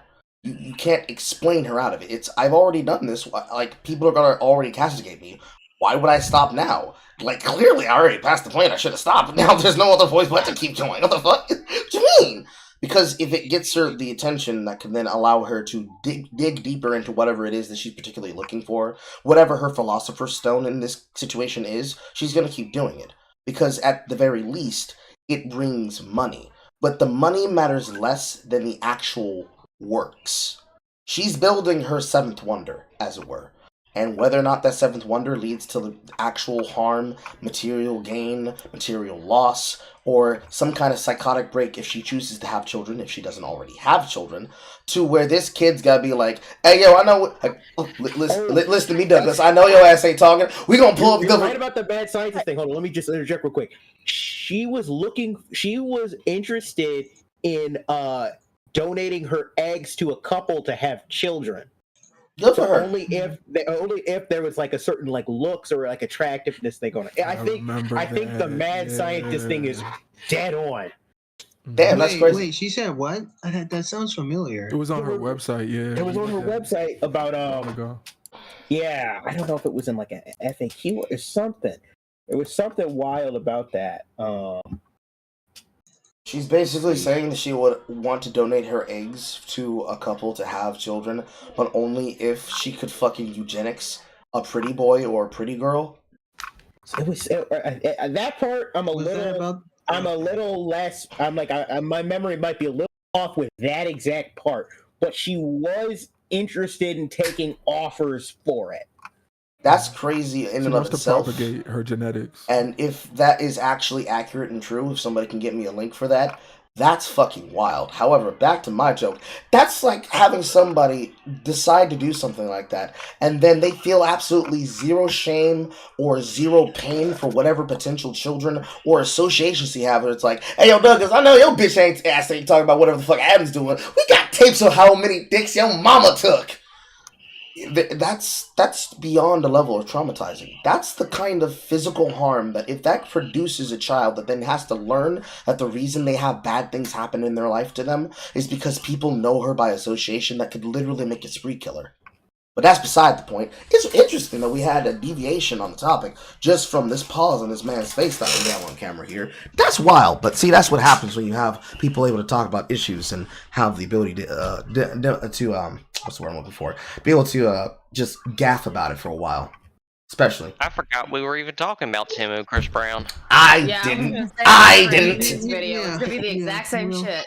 However, we'll get back to this. This rabbit hole was rather fascinating. It's a fascinating rabbit hole because all the shit ties together. Because ultimately, like, Ayla is an extreme that Kayla is the null hypothesis to.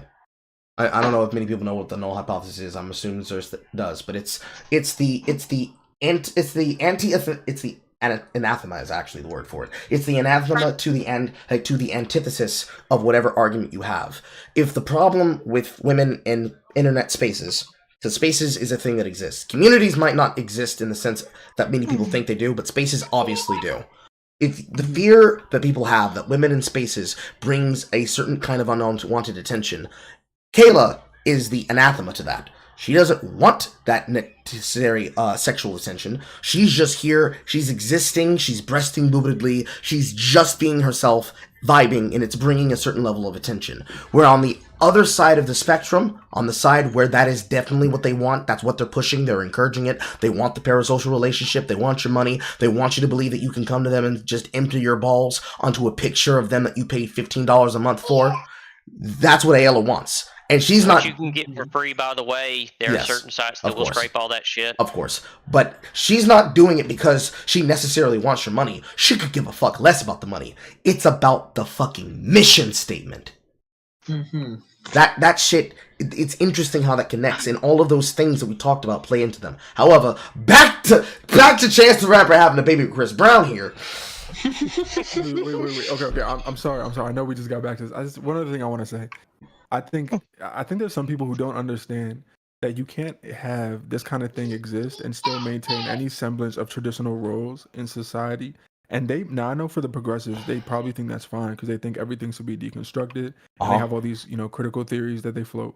But if you live in a world where a woman like Ayla can organize a gangbang and have each man have 3 minutes to come in her, and if they can, 3 minutes. Somebody like standing. I just looked at the tweet. It was 3 minutes. Yes. They only had 3 minutes. So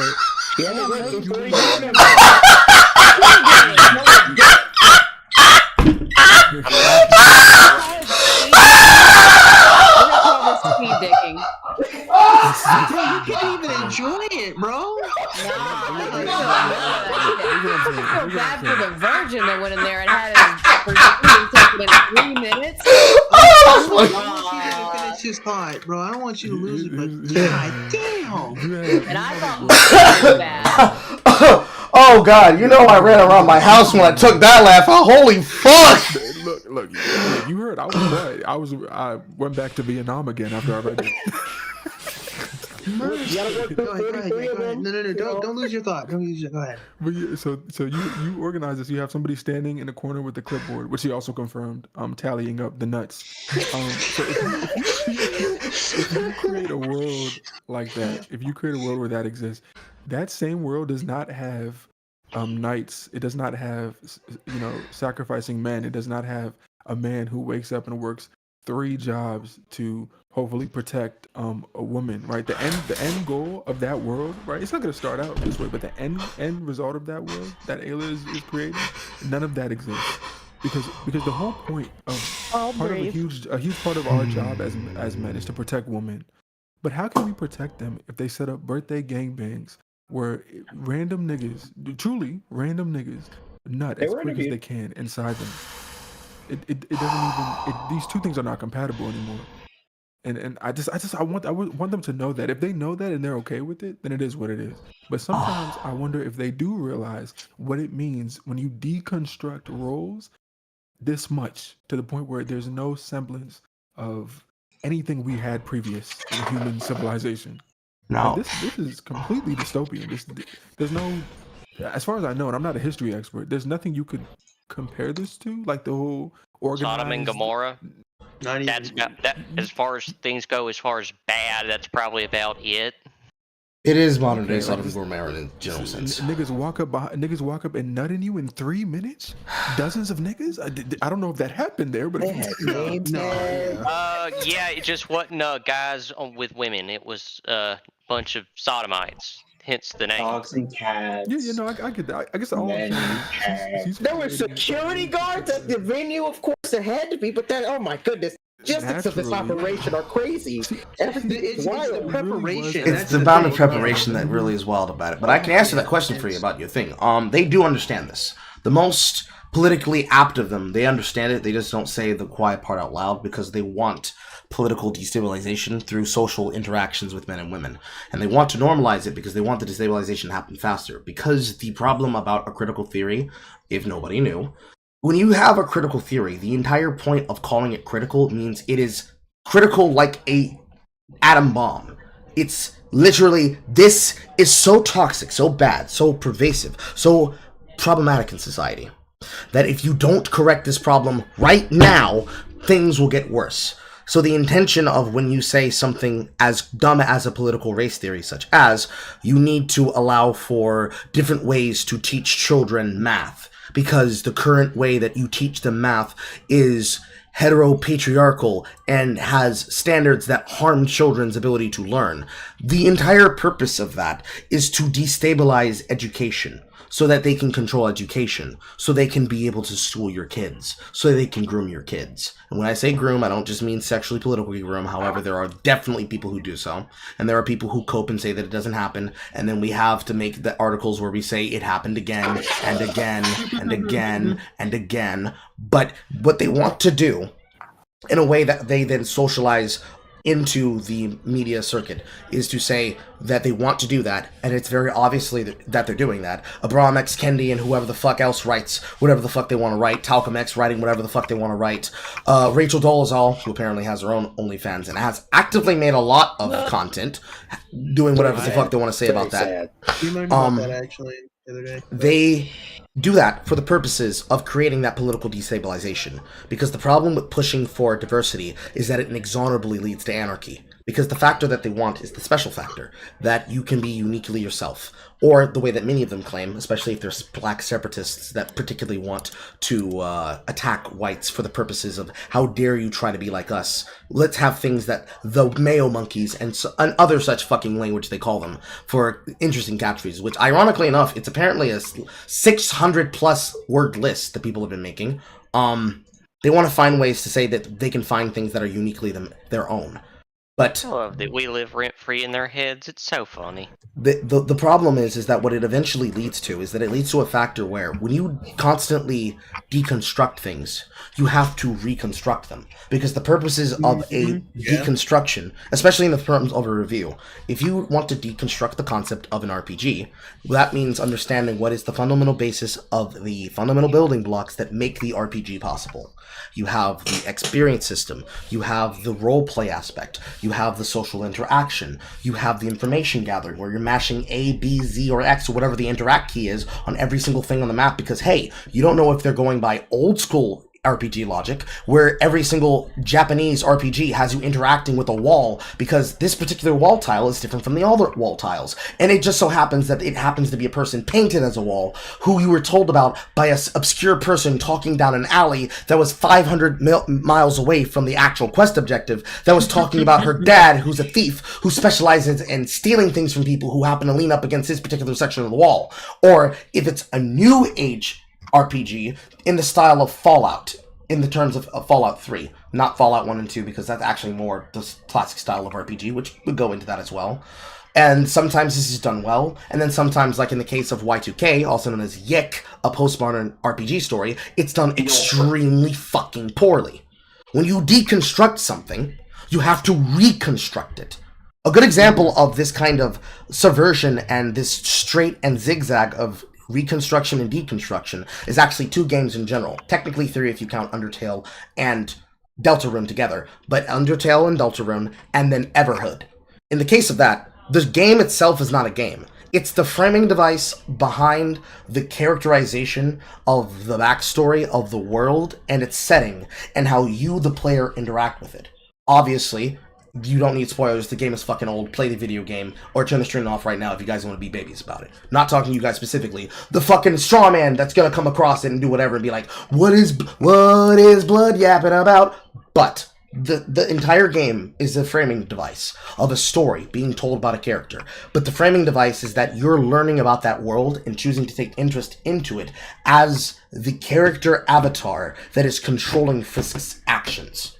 Whether or not you go down the golden route, or the, like, tanned, dark, I'm not sure what people call it, but the normal route of the game where you have to kill things to survive for experience levels, and then the golden route where you don't kill anything. You eventually learn about the world, you care about the characters, blase, blase, blase, going off into the golden sunset, perfect shit. But if you do the genocide route, it's very obvious that you have to make the direct intention and decision to disconnect yourself from everything else and treat it like it's just a game. And your reward for doing that is, of course, you treated it like it was a game, and because you chose not to interact with the world, everything in that world is permanently cut off from you.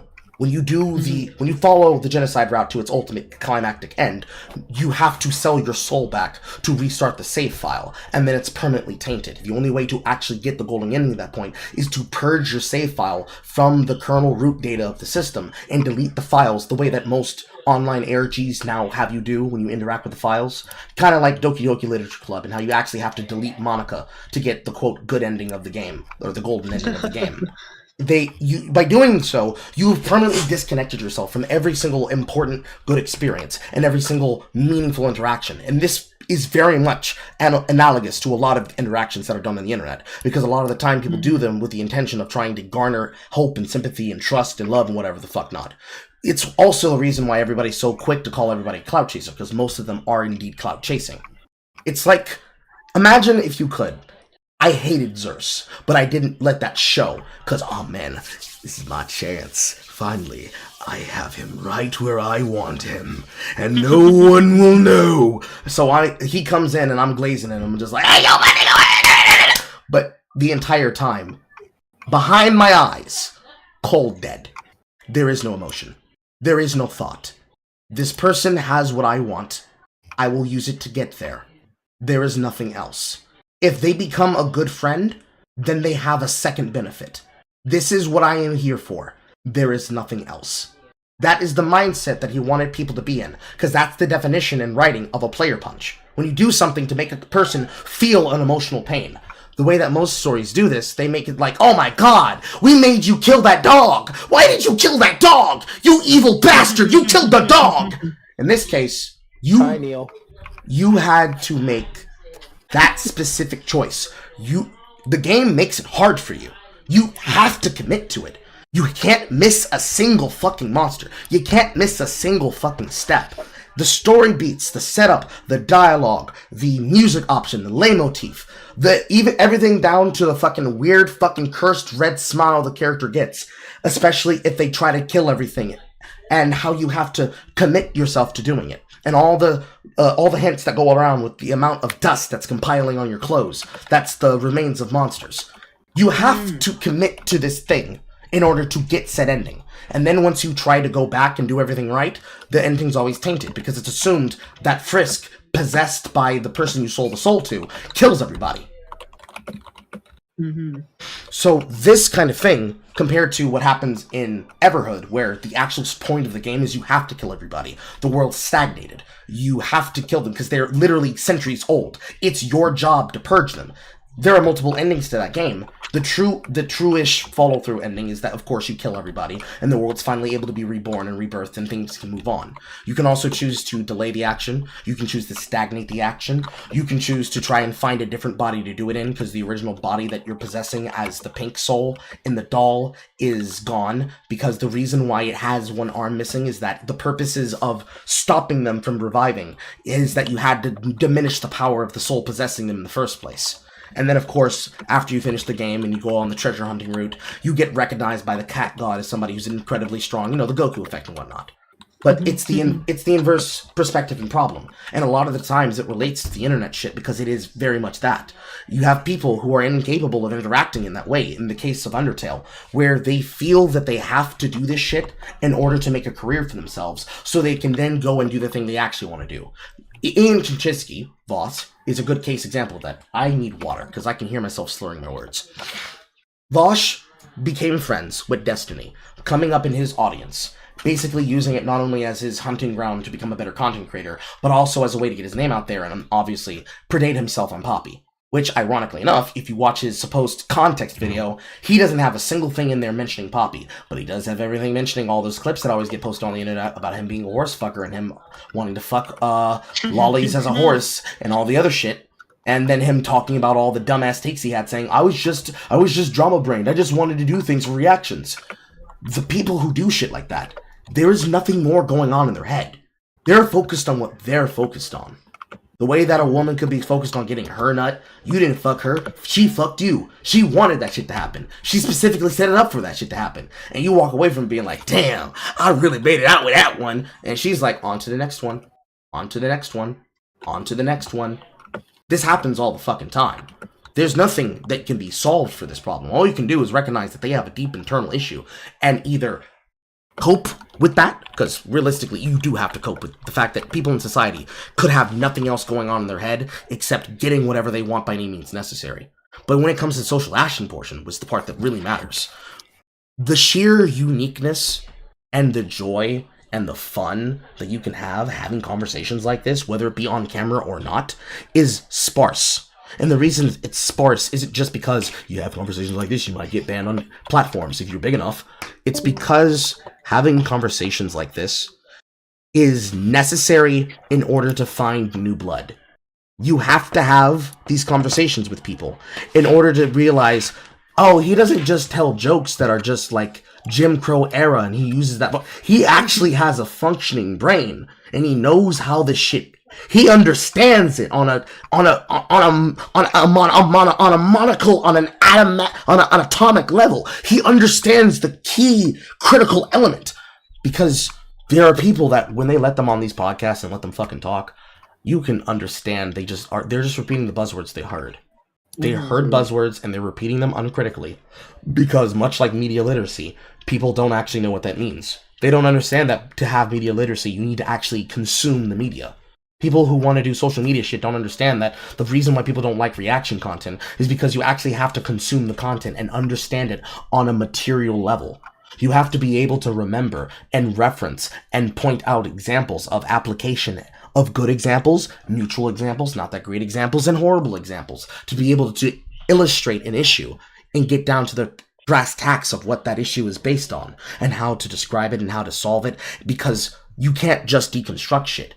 You have to deconstruct it, analyze it, and reconstruct it. It's like a character in League of Legends, Vel'Koz. It's literally a creature of the void whose job is to deconstruct matter so that the hive mind can understand it. They consume information in the sense that, oh, I already know everything I need to know about it. Oh, I saw, there's a chud over there. I need to understand the reason why he has such a good audience and why people talk good about him.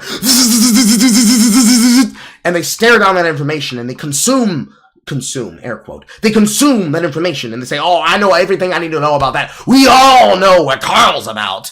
But they don't. They could get a 30-second clip shit from a stream of mine, the way that Jark03 tried to do about me and then got fucking smacked down about with all the people who came out to defend me about something I say, whether it be video games or politics or whatnot.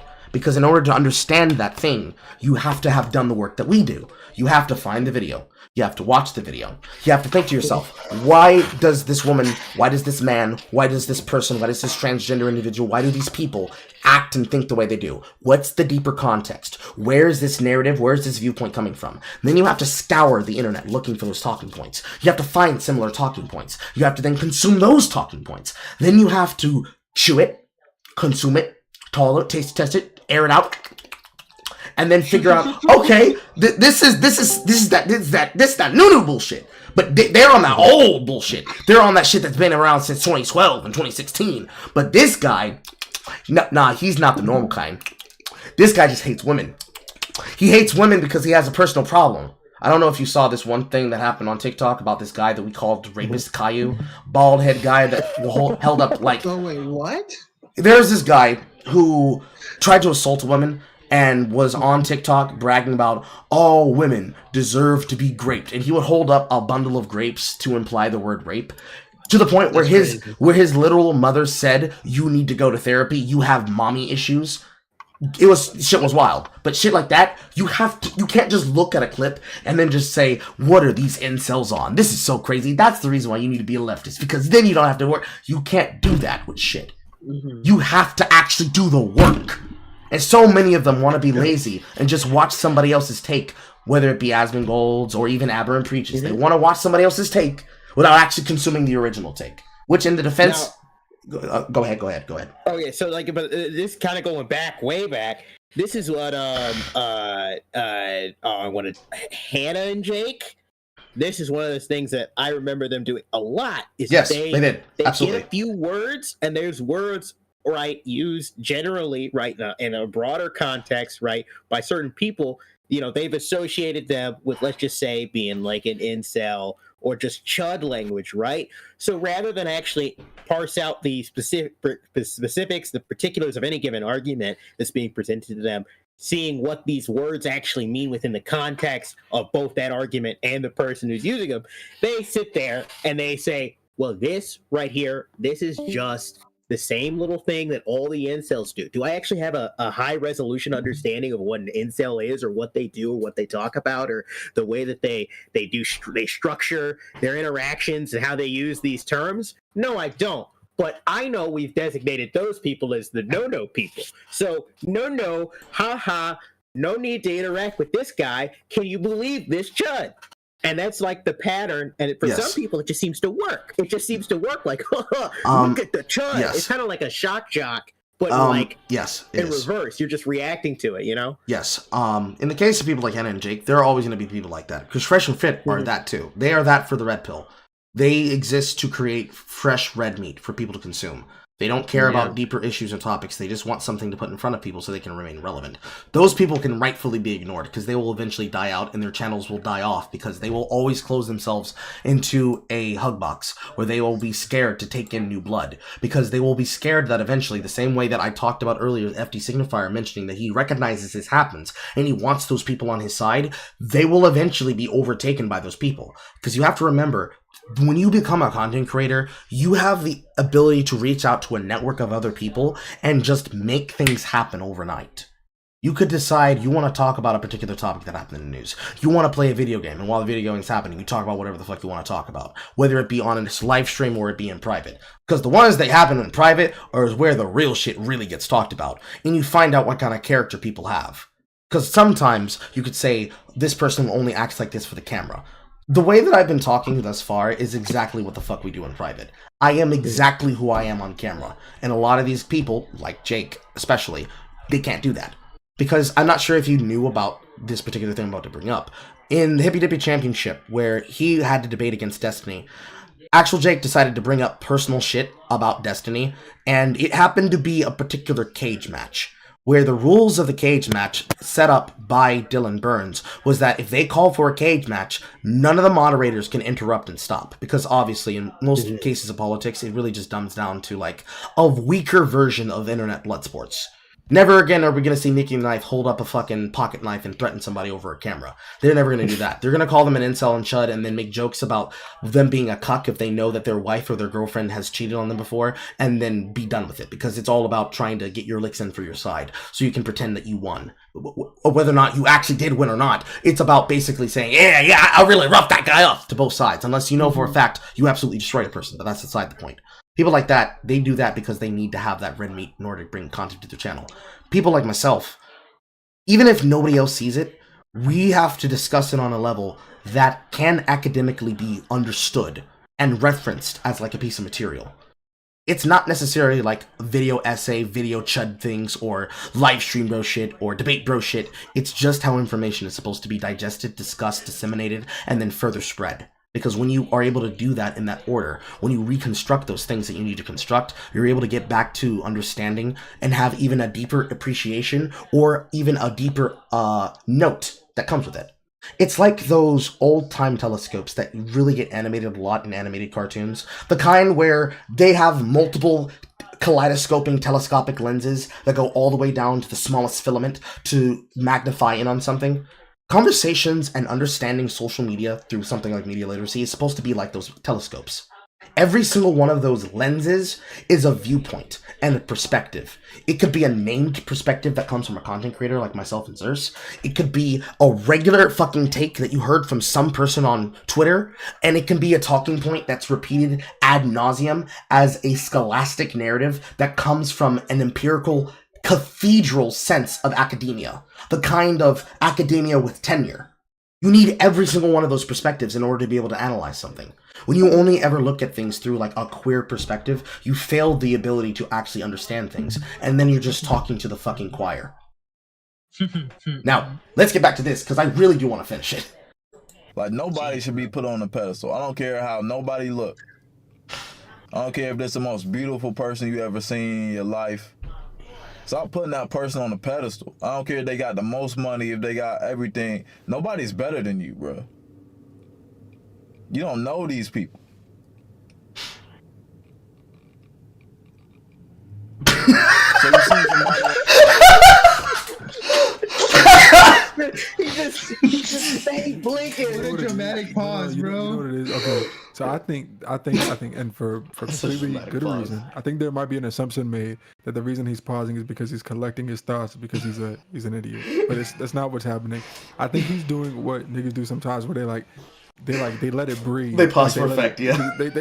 They feel like they really said something, so they're like, I'm gonna give you a second to take in what I just said because that was deep. And I think he feels like when he made this video, I think he was feeling like he was saying something deep. Like he was really... Now, to be serious, tapped into something. Now to not pause Andy him, because we did technically pause Andy him for almost 2 hours.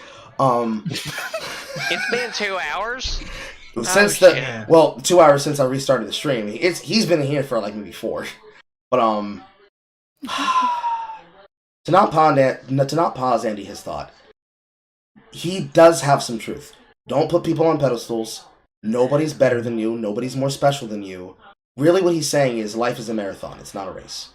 You don't need to rush chasing after every single fucking thing and treat them like they're a fucking goddess or they're a god that you have to fucking pray at the altar to. That is basic. That's just basic fucking dating advice for setting boundaries and also how to be able to find partners. Because realistically, yeah, go ahead. I was gonna say it's just it's like the thing is the ideas are just they're not as connected as they should be, and that's what's making all the advice seem a little strange. Yes, like it's just so strange. It feels. I'm gonna be honest with you. The nature. So there's 2 problems that I kind of have, right? Mm-hmm. One, the title, how we got here, right?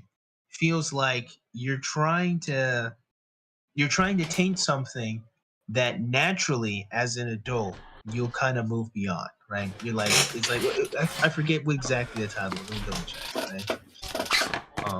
Give me a second. Where the fuck did I post this shit?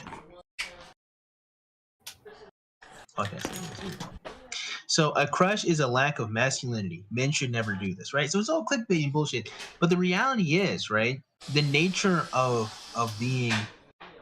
growing up as a human, right, is you're going to move beyond this, right? You're going to move beyond having crushes. You're going to move beyond, or at least you should. Like if you're in a natural or more natural trajectory in life, you're not going to be slack-jawed when you're in front of a pretty woman, right? Like the goal is not even just about like you are a weak male, which is the implication here, or you're lacking masculinity, you're lacking the code of conduct of being a male. It's unnecessary. Like you're already tainting it. It's like you're not supposed to put a woman on a pedestal. Okay, fair enough. That's fine.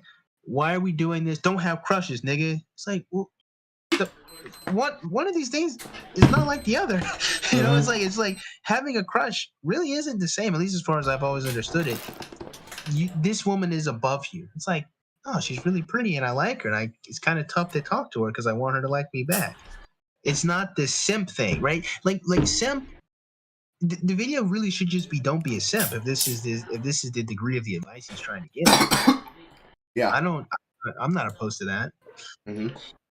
I just feel like it's too much for what the topic is supposed to be. Maybe that's what it is. It's a little bit like he's trying to make it into something more insightful than it is. When we use, it's like being sent back to fucking 6th to 11th grade English and being shown how to put together thoughts for a main idea.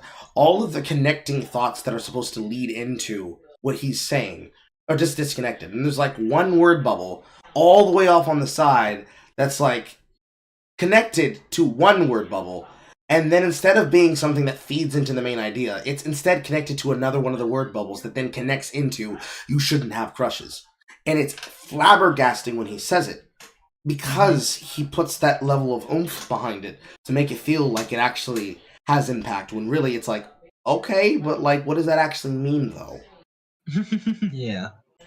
Online, or you see somebody at the gym on the street, you see somebody at work and you just got a crush on them. It's like, bruh, you already putting yourself at a disadvantage because you're valuing somebody else over yourself. But am I though? Maybe her ass is fat. Yeah. Maybe she's got double D's and the way that her areolas stick out underneath her bra is noticeable.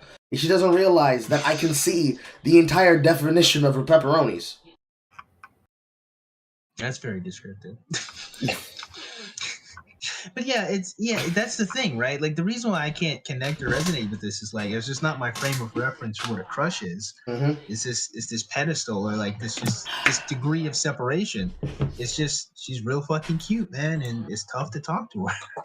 Because the way that I understand a crush is that a crush is a strong, deep infatuation without a actual understanding of the simulacrum of the person that you are infatuated with.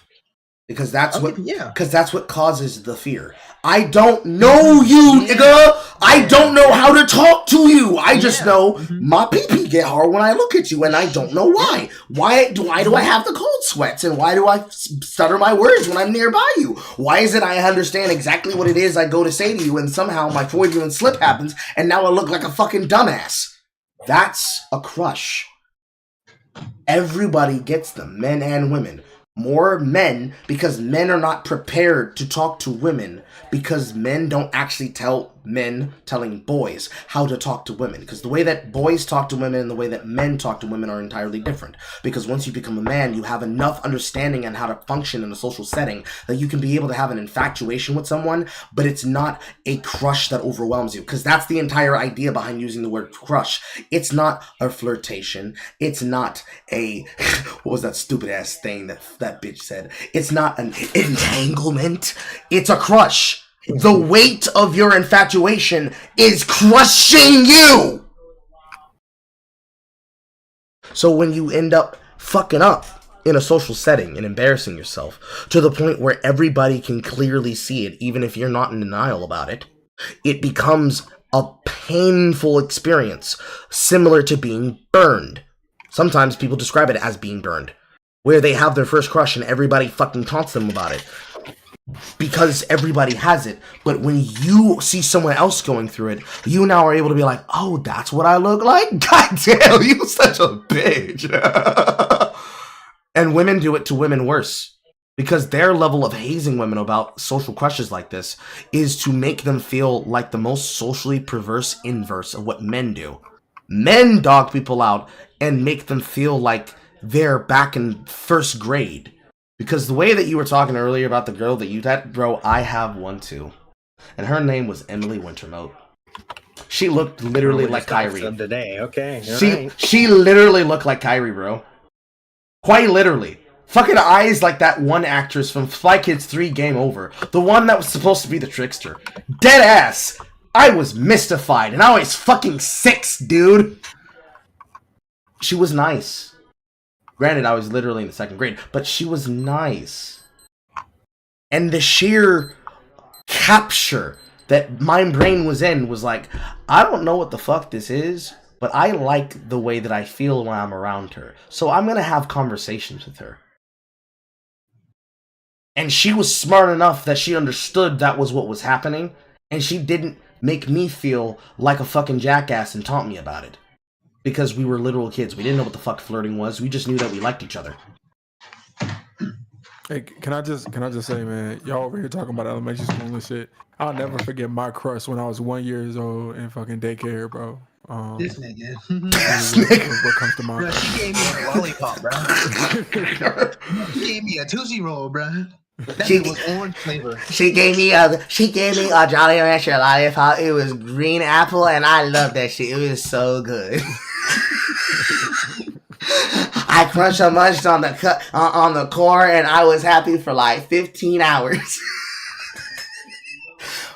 Wonderful example of what I just said about how men socially haze each other. Go ahead, man. Go ahead. Go ahead. Oh, was that it? I was lying. Since we're doing doctors, actually, you know what's funny? We're doing full names. I also remember the full name of the first. Same, bro. It's a core memory. It's a core memory because you know what it is. And I remember I talked to y'all about this before because I mentioned I was telling you about how I found out what love was, which is I found out that. Okay, you meet a girl. It was a girl to me at the time because I was young. You meet a girl and you're not thinking about having sex with her. You're not thinking about fucking her. You just want to be around her. You just want to make her laugh, and you just love her being happy. And you don't anything else. You're not even thinking about getting something out of it. You're not thinking about fucking. You're not thinking about any of that. You're just like I just want you to be happy, and I want you to laugh and smile, and I can't wait to see you. And that's how I found out what love was. And the first time I experienced that was also in elementary school. Her name was Maria. I'm not going to say her last name. And what did Maria last name not given do to you? I remember Maria redacted do. We had this.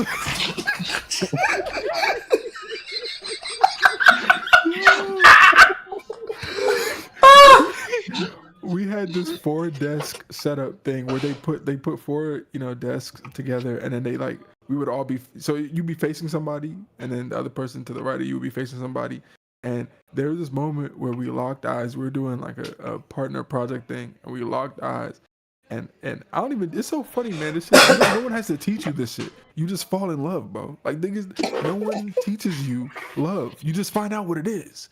It just hits you one day. Like you look in some chick's eyes, and it's just like, you're like, damn, bro, like this is crazy. And I don't know. There's a purity there. There's an innocence. Obviously, there's something beautiful about it.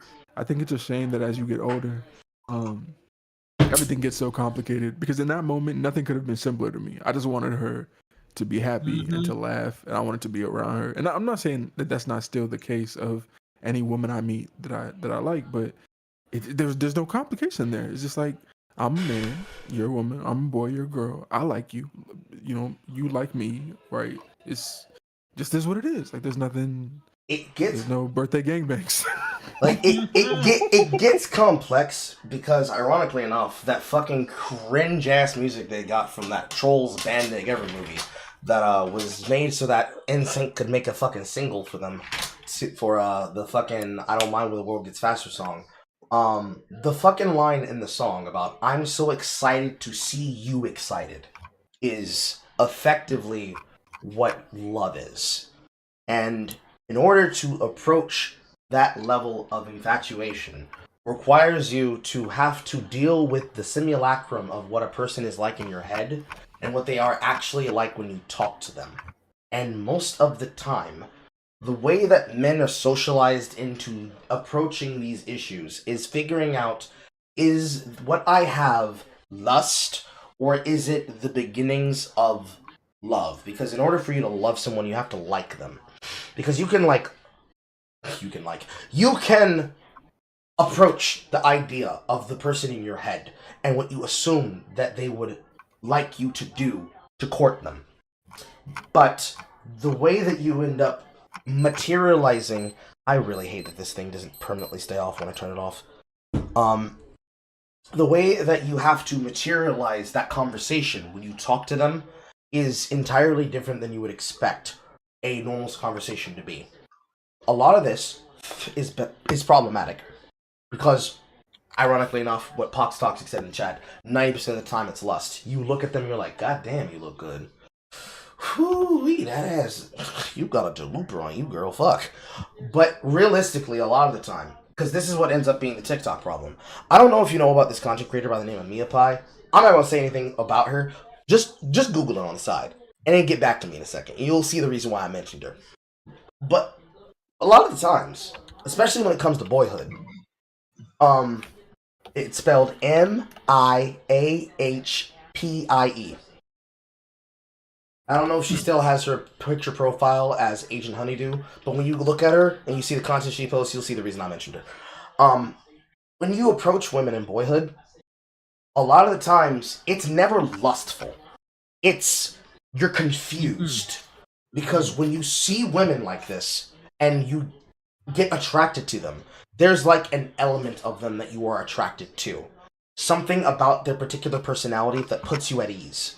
The same way that a man can look at another man and understand and respect aspects of his character, even if they dislike or like that person as a person, let alone as an individual, or as a representation of a fully complete concept. Ironically enough, it's like the idea of discussing the concept of a Super Saiyan. Ironically enough. The idea of it is a legend in the concept of the universe of Dragon Ball. At least in Dragon Ball Z. A person who was What did I miss? I went to go get food. I don't know. Rewatch the stream. A lie. Oh my god. No, keep cooking. No, keep cooking. The idea of a Super Saiyan is literally a legend passed down amongst the Uzaru and the adult Saiyans that know about it. They know about the Uzaru. They understand that they become giant monkeys that have powers that's attached to their tails. They literally wear their tails around their waist like it is a badge of honor, because it literally is. It's my Saiyan pride! And other such shit. We all know black men can do the Vegeta voice. We've all done it since we were 11. It's not shocking. But the idea and concept of understanding what a peak physique Saiyan is pales in comparison to the idea of the Super Saiyan, to the point that it is rumored in myth. Now, I don't really give a fuck about that whole wibbly-wobbly, timey-limey shit where somehow Bardock lives and he becomes the legendary Super Saiyan. That doesn't fucking matter. You don't care about the SLs? Huh? No. Huh? No, I don't. The only sad thing. Control delete stop process, bro. Yamoshi, bro. Yamoshi. No. But the concept of the idea of the Super Saiyan is like the idea peak of whatever particular peak you could talk about. When people say, nigga, this is it, this is supreme, this is peak, that's realistically the same concept that they're trying to identify.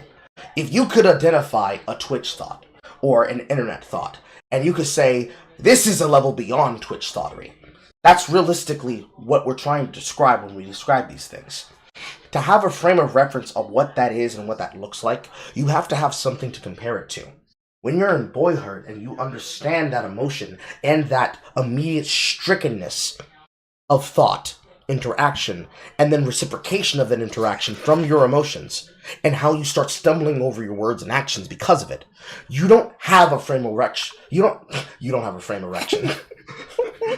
You don't have a frame of erections. You don't have a frame of reference upon which to compare this action to. Because most people are audio-visual experimental learners. They need to see it, they need to hear it, and they need to do it to understand it. You tell a little boy, one of these days you're going to come across a woman or a girl your age or older. Sometimes older.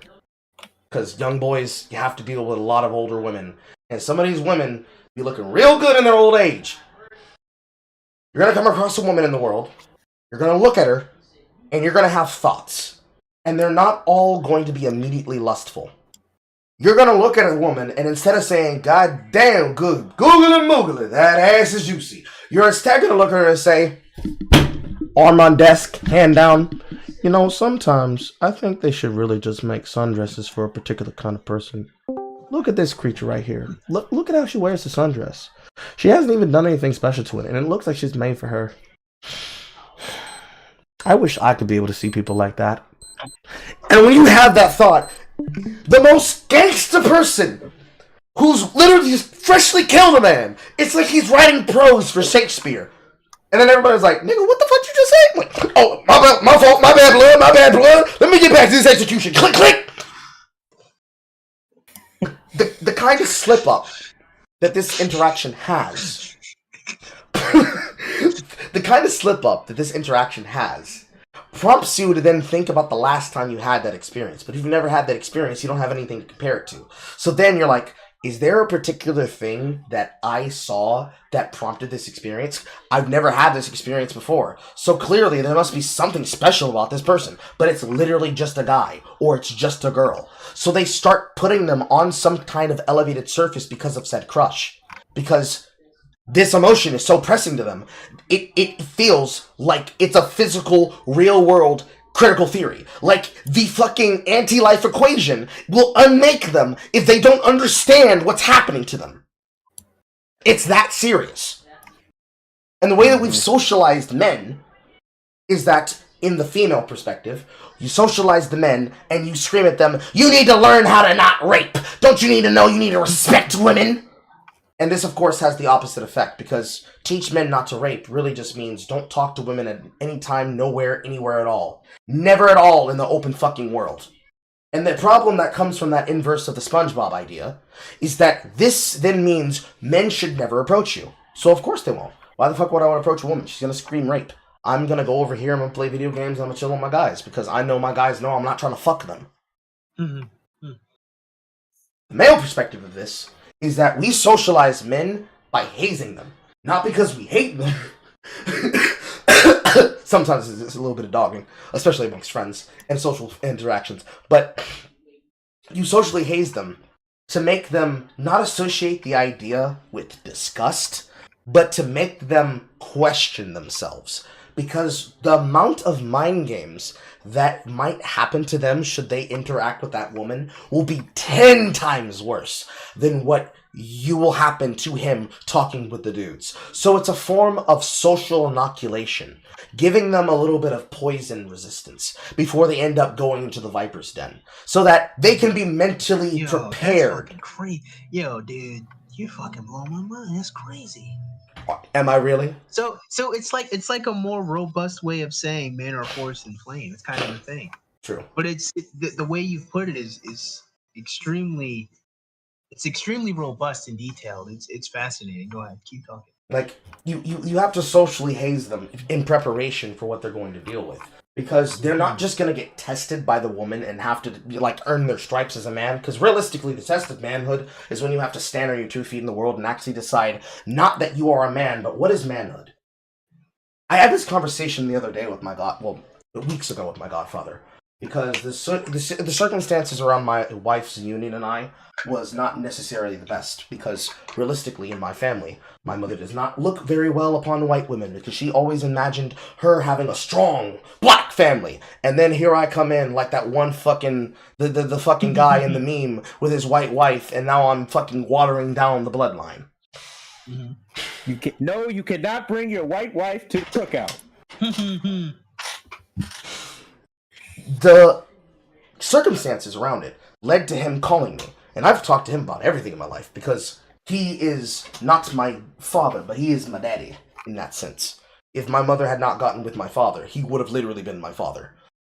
But I've never lied to him, I've never hidden things from him. He has literally been my father figure to teach me things that I'm supposed to have. And a conversation that actually drew me to tears while I was standing in fucking Sam's Club talking about it was that there was a particular instance of something that happened with one of my jobs that I was working on, that I couldn't deal with the problems of what was affecting me with my job environment because of something that my family member, my brother in question, was doing to me. Because my brother was a lifelong harasser and abuser of me in more ways than one.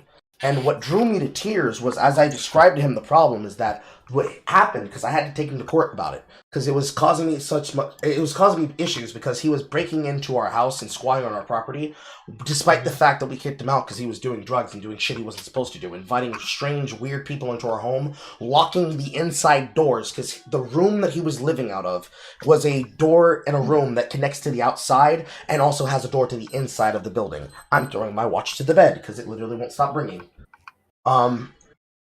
He was bringing people into our home, locking the inside of the door to the inner part of the house, but making it so they could walk around the property on the outside of the house. And because of the way that our shrubbery grows on the side of the house, if we didn't have security cameras, you couldn't see them coming and going, which was part of how we found out that he was squatting on our property, because we kept hearing sounds around our home like there was somebody living outside, and we were like, no, we must clearly be crazy, because me being insomniatic, because that's the reason the watch keeps going off. It goes off at the time where I become a gremlin, during the real gremlin hours. It's just because I have insomnia. That's when I usually, like, if I'm not doing something right now, I would have been like, oh, it's time to edit. But he was breaking into the house, and I was at a job where they have an entire section of the building where you cannot bring your phone, because it was a factory floor. No distractions, no work, no nothing. And we had to deal with things that deal with money, specifically the manufacturing of credit cards. So can't have pictures and shit like that, because somebody had done the fraud to defraud people out of money their accounts as they were making new cards. So it became an entire thing that was a process to make sure it didn't happen again. I have to have the phone in a separate part of the building, and you have to leave that section to go get said things there in what accounted to our break room. And I was checking the cameras in my home and caught him breaking into the home. I had to take him to court about it. I had to quit my job because my job wouldn't even give me time off about it. And I remember coming back from the court case and also being flabbergasted on the stand because he acted like he was a brand new person. Literally calling me this, that, and the other, threatening me outside my home, and then he shows up to the fucking courthouse being all, blessed, how are you doing? Acting like a socialite, while I'm sitting there petrified, thinking, how am I going to have to face my fucking abuser and my own family member, and who's acting as though he's done nothing wrong and nothing's happened. Like it's just a normal fucking day. And what brought me to tears was that I described to him that at that point, I had to decide what kind of man I wanted to be. And that realistically is like the entire point and goal of manhood. Deciding what manhood means and what man are you going to be. Are you going to be the kind of man that lives righteously? Are you going to be the kind of man that is able to do foul shit, but do it in the name of justice and in the name of whatever the fuck you want to pray to at night or whatever you believe in? Are you going to be a man that has the standards, who has moral standards, practices, and values and traditions that you will not bend and you will not break? Are you going to be the kind of man that tells lies? Are you going to be the kind of man that always tells the truth, despite the fact that the truth quite literally will kill you? All those things are part of what being a man is. Because being a man is not just, I pay the money, I pay the bills, I get the pussy because I worked for it because I deserve it. But there are, to some people, if that's what being a man is, that's what they'll commit to and that's what they'll do. This is the tenement and key core basis behind all conversations about how masculinity should be handled and dealt. But it's not a thing that you can do as a socialite group. You can't get a council of niggas together and be like, all rise for the 150 cents association of niggadom. All niggas, all presiding, please sound off upon this. Squad, squad, squad, squad, squad. You can't have conversations like that. It will never be done. Because men recognize men being men. Because if somebody does something that's wrong and foul, but nobody wants to say anything else, not because they don't have something to say, but because they're waiting to see if somebody else has the right to address it first. It's like when somebody who wants to do some harm to somebody asks, is this your man? Realistically, he's looking around and see like, are you protected? Is there someone here who's going to do something to me if I attack you? And if nobody speaks up, that's when they cock their fist back and all hell breaks loose. Like, there are plenty of clips of shit like this happen to people. It's realistically the same thing. But a part of that manhood is also learning how to approach, like, the topic of how to literally approach women. How do you carry yourself? How do you say hello? How do you say hi? What's socially acceptable? It's like in Europe, men walk up to women and they will kiss men and women on the cheeks with air kisses. Mwah, mwah. It's not weird for them because it's just the social thing you do. It's normal. It is normalized because that's a part of the society, that's a part of the culture, blase, blase. Courtship, at least in the US and in the greater first world the first world Western countries, they have the same viewpoint. But in some places it's draconian, in some places it's archaic. In the US, we're probably the most modern place we can be. And this also means we also have the culture clash of multiple melting pots of different cultures mixing and causing this problem. In the terms of a crush, see, it's still fucking ringing. in the concerns of a crush, a person dealing with a crush is kind of hard, because if it's your first ever relationship, it's so impactful, or could be literally not even existent to you, that you don't even properly address it. And then later on in your life, you realize, oh shit, that girl was flirting with me and she wanted me to take her number. Huh. Damn. I could have ran her through, but I didn't even know what the sign was. It's like finding a person who you knew through high school, and you let them sign your yearbook, but you never looked at what they signed. And then you go to the page that they signed on the particular section of the ad they took out for themselves, and it's literally a name. It's their name, their phone number, a date, and what they want to go do on that date. Or like their name, their number, and like, call me. I'll be waiting. And it's like 10 years later. And then you just hear the background music set in. Like, I think it's Metallica 1, the one that they use for the meme. It's like you hear that song set in the back of your head and you're like, wow. Wow. And for men in like the social settings that this guy was obviously in, when you approach issues like that, it's kind of hard to parse it and really hard to deal with it, which is why most men usually haze other men about it, so that they can emotionally bring themselves lower, so that if that woman decides to run a game on them and treat them like shit, it doesn't hurt as much, if at all. Like, it's probably the most important thing that men can do for other men. And we don't do it just because we're like shitting on other dudes. It's not even because we don't like to be the guy who gets shit on, but we like to be the one doing the shitting. But we don't like to be the one reaping, but we do like to be the people who are sowing. It's more because we prepare each other. We always know that another man can be able to hear another man talk about an issue, and they don't have to worry about that information potentially being used against them in the way that it could be used against a woman. You feel more comfortable telling a random man about a crush that you had in your life than telling somebody who will then use that to socially make fun of you amongst your inner circle of friends. This happens less in like internet settings, because like they already act like it's high school. But in high school, if you were to talk about this with like one of your female friends that didn't necessarily like you, you were a frenemy to them. If you told them some information, they quite literally will tell literally anybody who will listen and talk shit about you in the schoolyard. Whereas in the adult life, there are so many other things going the fuck on. Who the fuck has time for that kind of personal drama? As a wise woman once said, ain't nobody got time for that. So hearing this guy explain shit like this, that is like fundamental building block basic to like just social interactions as a nigga online or in the world, it's like, yeah, we know though, but like, how do you think it's so deep though? You know?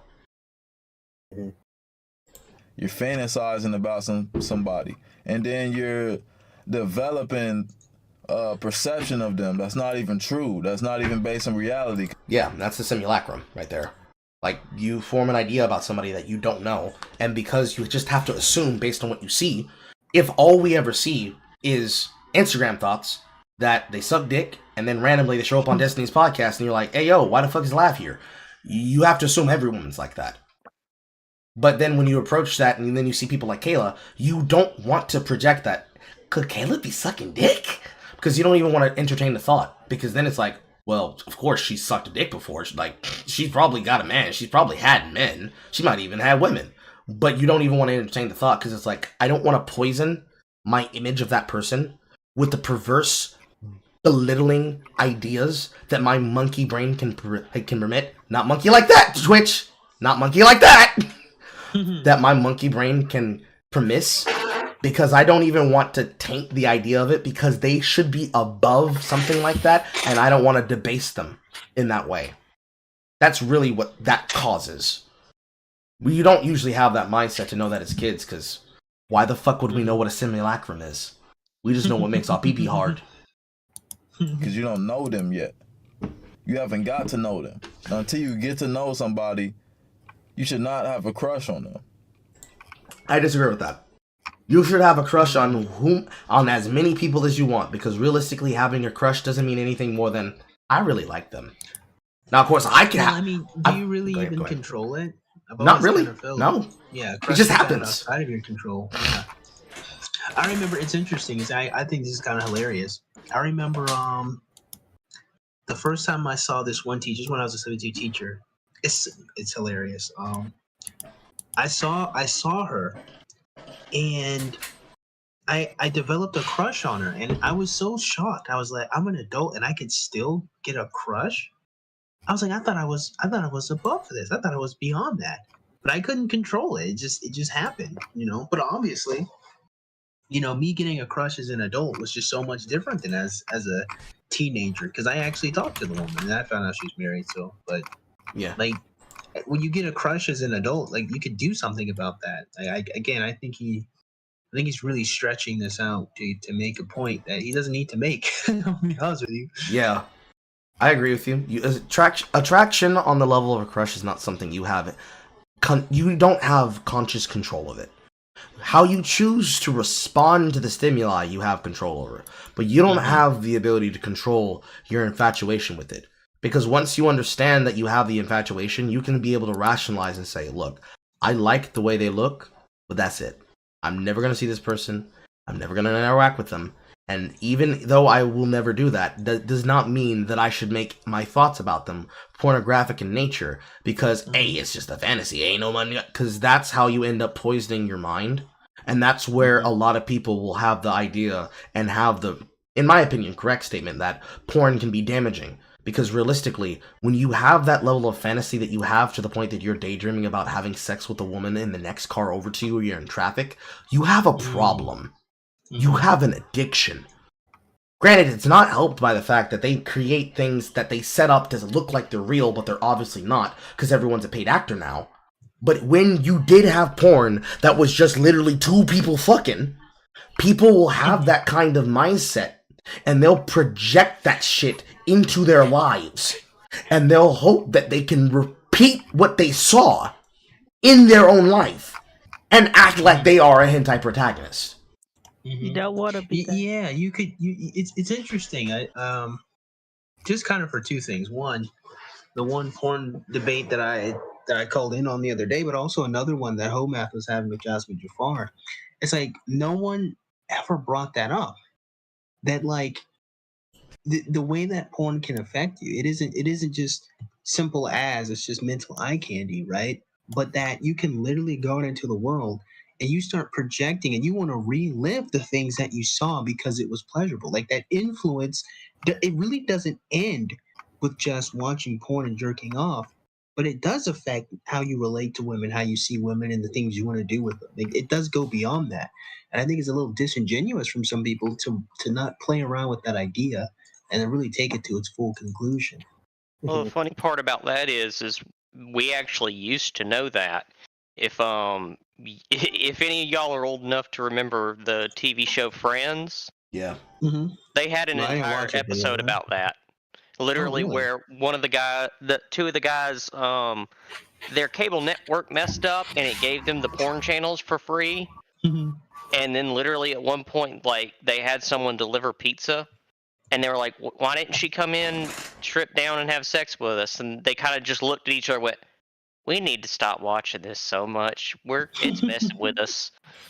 Like, we already had this as a concept a while back. We've just forgotten how bad it actually can be for us. Yeah, well, I think there's I'm a part of I'm an Orthodox Christian. I'm part of an Orthodox Christian's. Wait, hold on. Are you Greek Orthodox or Eastern Orthodox? Yes, yeah. Hell yeah, brother, so am I. Oh, that's great. Oh, yeah. Woo-hoo! All right, tag team action. Okay, so part of the men's group, there's a whole sort of thing helping men with porn addiction amongst other just other things. And one thing I kind of find really interesting, because we had to do, I was part of the program.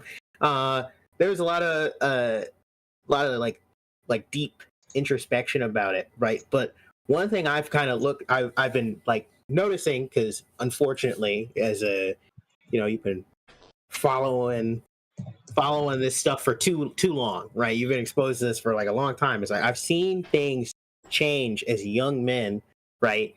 are like the primary demographic, and it's like kind of like a weird sort of appeal to sort of like teenage boys, right? So the whole MILF category has changed drastically, like a lot, like just in the strangest way, right? And now, right, because the characteristics of the MILFs previously weren't just that weren't the visual like of just being older, right? But there were some characteristics of being like motherly that were there, right? Those have eroded as the younger women have aged up, and they're just have different character to them. But the other thing is, in order to keep it going, they've gotten these young male like stars, right, who just look really young. And they started shooting all these crazy like friend's mom, stepmom sort of scenes, right? Where it's like these are like supposed to be very like safe, relationships in real life, right? Your friend's mom is supposed to be kind of like a second mom to you, almost, right? Like an aunt, things like that. But in creating this space where it's like, hey, young man, in this situation, right? It could be sexual, right? Instead of having the proper sort of boundaries, right? And I think there's a lot of things going on where it's like, hey, this space, right, that normally would just be, a free of that, like any of that, like ideas or that type of content, it's now just being encroached on it, right? In many different scenarios and across many different subgenres and weird fields.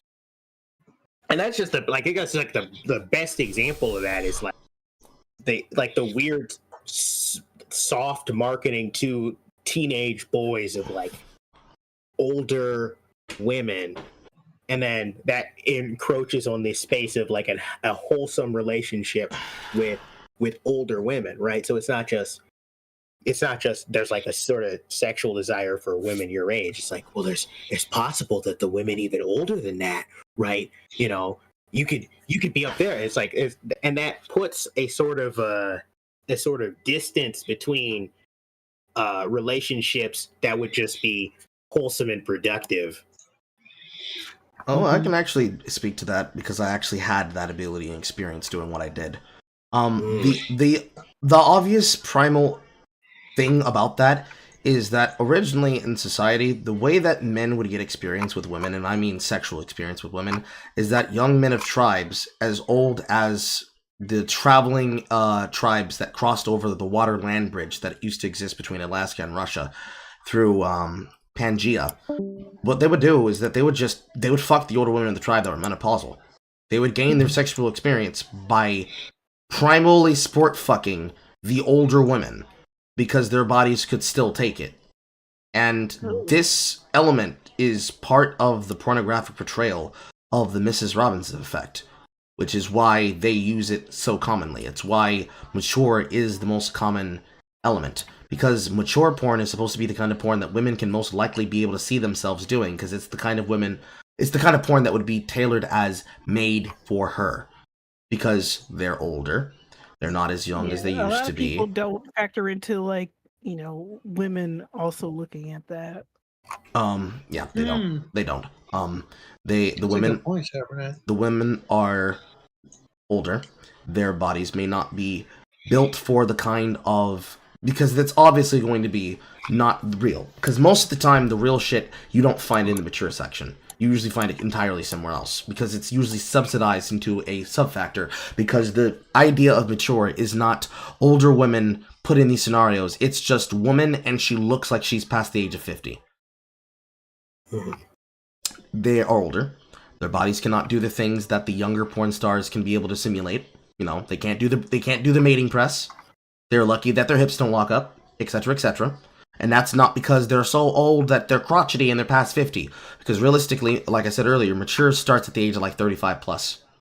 When it gets to the point where if kids were socially the way that children my age are, where they know people on a first name basis, when you get to the point where when you go over to your friend's house, it would feel weird for you, instead of saying, "Oh, hey, Mrs. Sherman," it'd say, "Hey, Miranda, how you doing? Where's Patrick?" That also harkens back to what I said earlier about that inherent disrespect of the things that you do and don't do. You don't just randomly say to an older woman that has some level of a maternal or paternal overlook to you, because men have this too, because that's also the same reason why, weirdly, you keep seeing a bunch of those big daddy little girl situations where it's a woman that's supposed to be doubling for teen, supposedly getting nutted in by a man who's obviously closer to 45 than he is to 35, if not closer to 55 than he is to 45, and then playing it up for the same factor. That causes usually a level of disgust in things. But the inverse factor, especially if it's a woman on a younger woman, doesn't invoke that social factor. Because we all know that, oh man, this man just really just wants to cream pie a teenager. And of course, in my opinion, I don't think the teen category should be made anymore. I think it probably should just be repurposed. That if they're gonna do shit like that, they'd probably go with the perspective of male-female step fantasy, where it's a stepmom fucking a stepson. It'd be a lot more healthier for the perspective. It'd still have the same fucking damning effect and destructive effect on the mind, but it would be a lot better than that. But back to the point I'm making here, they project that particular mature point because realistically, there's a level of wholesome maturity that you can have with conversations about older women, about the female gender and about the female nature that you cannot be able to have with other men, or even as a gay man with another man about women. Because there is an inherent nature of understanding the very vicious cycle that is womanhood, that only women can prepare young men for. Because if an older woman decides she likes you and wants to make you a kept man, they usually do so for the purposes of enriching you, not belittling you. There's a trend going around right now where women are basically pretending that they're the woman who makes the bread in a relationship and their husbands or boyfriends are the boyfriend that would be like, "Oh, honey, how would you feel if I was to go back to school and start trying to make a little bit money on the side?" And the normal reaction in like some shitty fucking film written by Tyler Perry is that evil dark-skinned nigga backhands the woman. It's like, "Shut up! You get back in the kitchen, you make me dinner!" Or some such bullshit. The inherent flip side of this relationship with an older woman, regardless of whatever kind of young man she's with, is that her intention is to raise that man up, because eventually she knows if he doesn't just like older women and he wants to be her boyfriend / husband, they're going to prepare them for the greater society. It's the kind of thing that women talk about when they say, "I'm training a man." Who trained you? Who taught you how to do this? Because realistically, if a woman trained a man, it means if he was in a relationship for enough of a time, of a period, that he was in a long-term relationship, and he picked up lessons that he learned in a long-term relationship that would prepare him to better be ready to deal with that in another relationship. If he pisses on the seat because he doesn't put the seat up, or he pisses with the seat up and he doesn't put the seat down, screaming at that man and reminding him that he needs to put the seat down, eventually, if he walks into the bathroom and a woman's looking at it and you see him put the seat down and then sit down to pee, and she walks in the bathroom and he's like, who taught you that? And you say to her, "Oh, I just sit to pee. It's more convenient. I don't miss the bowl. It's cleaner. I don't have to spend much time doing this, blah, blah, blah, blah, blah." Because not everybody's going to do it. But if they were to do so and they made that decision, that's when a lot of women then show anger to that saying, "How dare you do that?" Realistically, they in their minds are having a fucking freak out because they're thinking to themselves like, "Who the fuck taught him that trick?" Because it's just as simple as, let's say you're having an affair with a 50-year-old woman. She's already past the age of menopause. She doesn't give a fuck about you nutting. You are cream pieing her every time you have sex with her. But every single time after you fucked her fucking raw for 2 hours, she's just sitting there talking to you and teaching you things. Like, "Oh, I'm going to take you to a dinner next week. We're going to be meeting with a couple of my associates. There's going to be some older women who are like me. I want you to look good, so I want you to go take a shower before you do that. And I want you to put on this particular scent, because this particular scent is the favor of my group, because I want them to have a good impression of you. And I want you to wear that tuxedo that I bought you, that I sent you out for, to get measured in." All these things that they would do. This level of, inherently it's grooming, but it's not the kind of grooming people say when they say grooming. This kind of social grooming is the way that men somehow can go from being a WASP fail son that tries to have sex with teenagers in high school when they're in college to the kind of person who randomly becomes a made man. Because somewhere along the way, somebody taught them something. Usually, it can come from other people that's like them, other dude bros trying to make that money, or trying to make that way in through society. But most of the time, it comes from women. That training comes from the women. And when they make that porn, they get that viewpoint where they want it from the perspective of an older, mature hand guiding and shaping his experience. It sounds, excuse me, thank you. It sounds like a out there thing to have someone explain, but realistically, it's as simple as that, because the women want companionship. They could give a damn less about the dick. They want companionship. They want to have an arm to go to the movies with. They want someone on the couch to watch soap operas with. They want someone that's going to be in their bed at night that just holds them for 2 hours. Even if they're not asleep, and even if they're not sleepy, even if they're not tired. She had a hard day. She came in from work. She wanted to lay on the bed. You came in, you laid next to her. And she just talked to you. She had a particular bad meeting with her ex-husband, and she had to go see her kids, and she wants to talk about how she experienced things. And she looks over you, and she's like, you know, my son Michael is around about your age, and I don't know if you'd be into, like, going and talking to him, but, you know, you could come and meet me, and you meet my daughter. My daughter's gonna love you. And other shit they could say like this. Things like this just happen because that's just the nature of older women as they get old. Because a lot of the time people like to braggadociously talk about the idea of women hitting the wall, when really the problem isn't that women hit the wall, it's that they don't have someone to grow old with.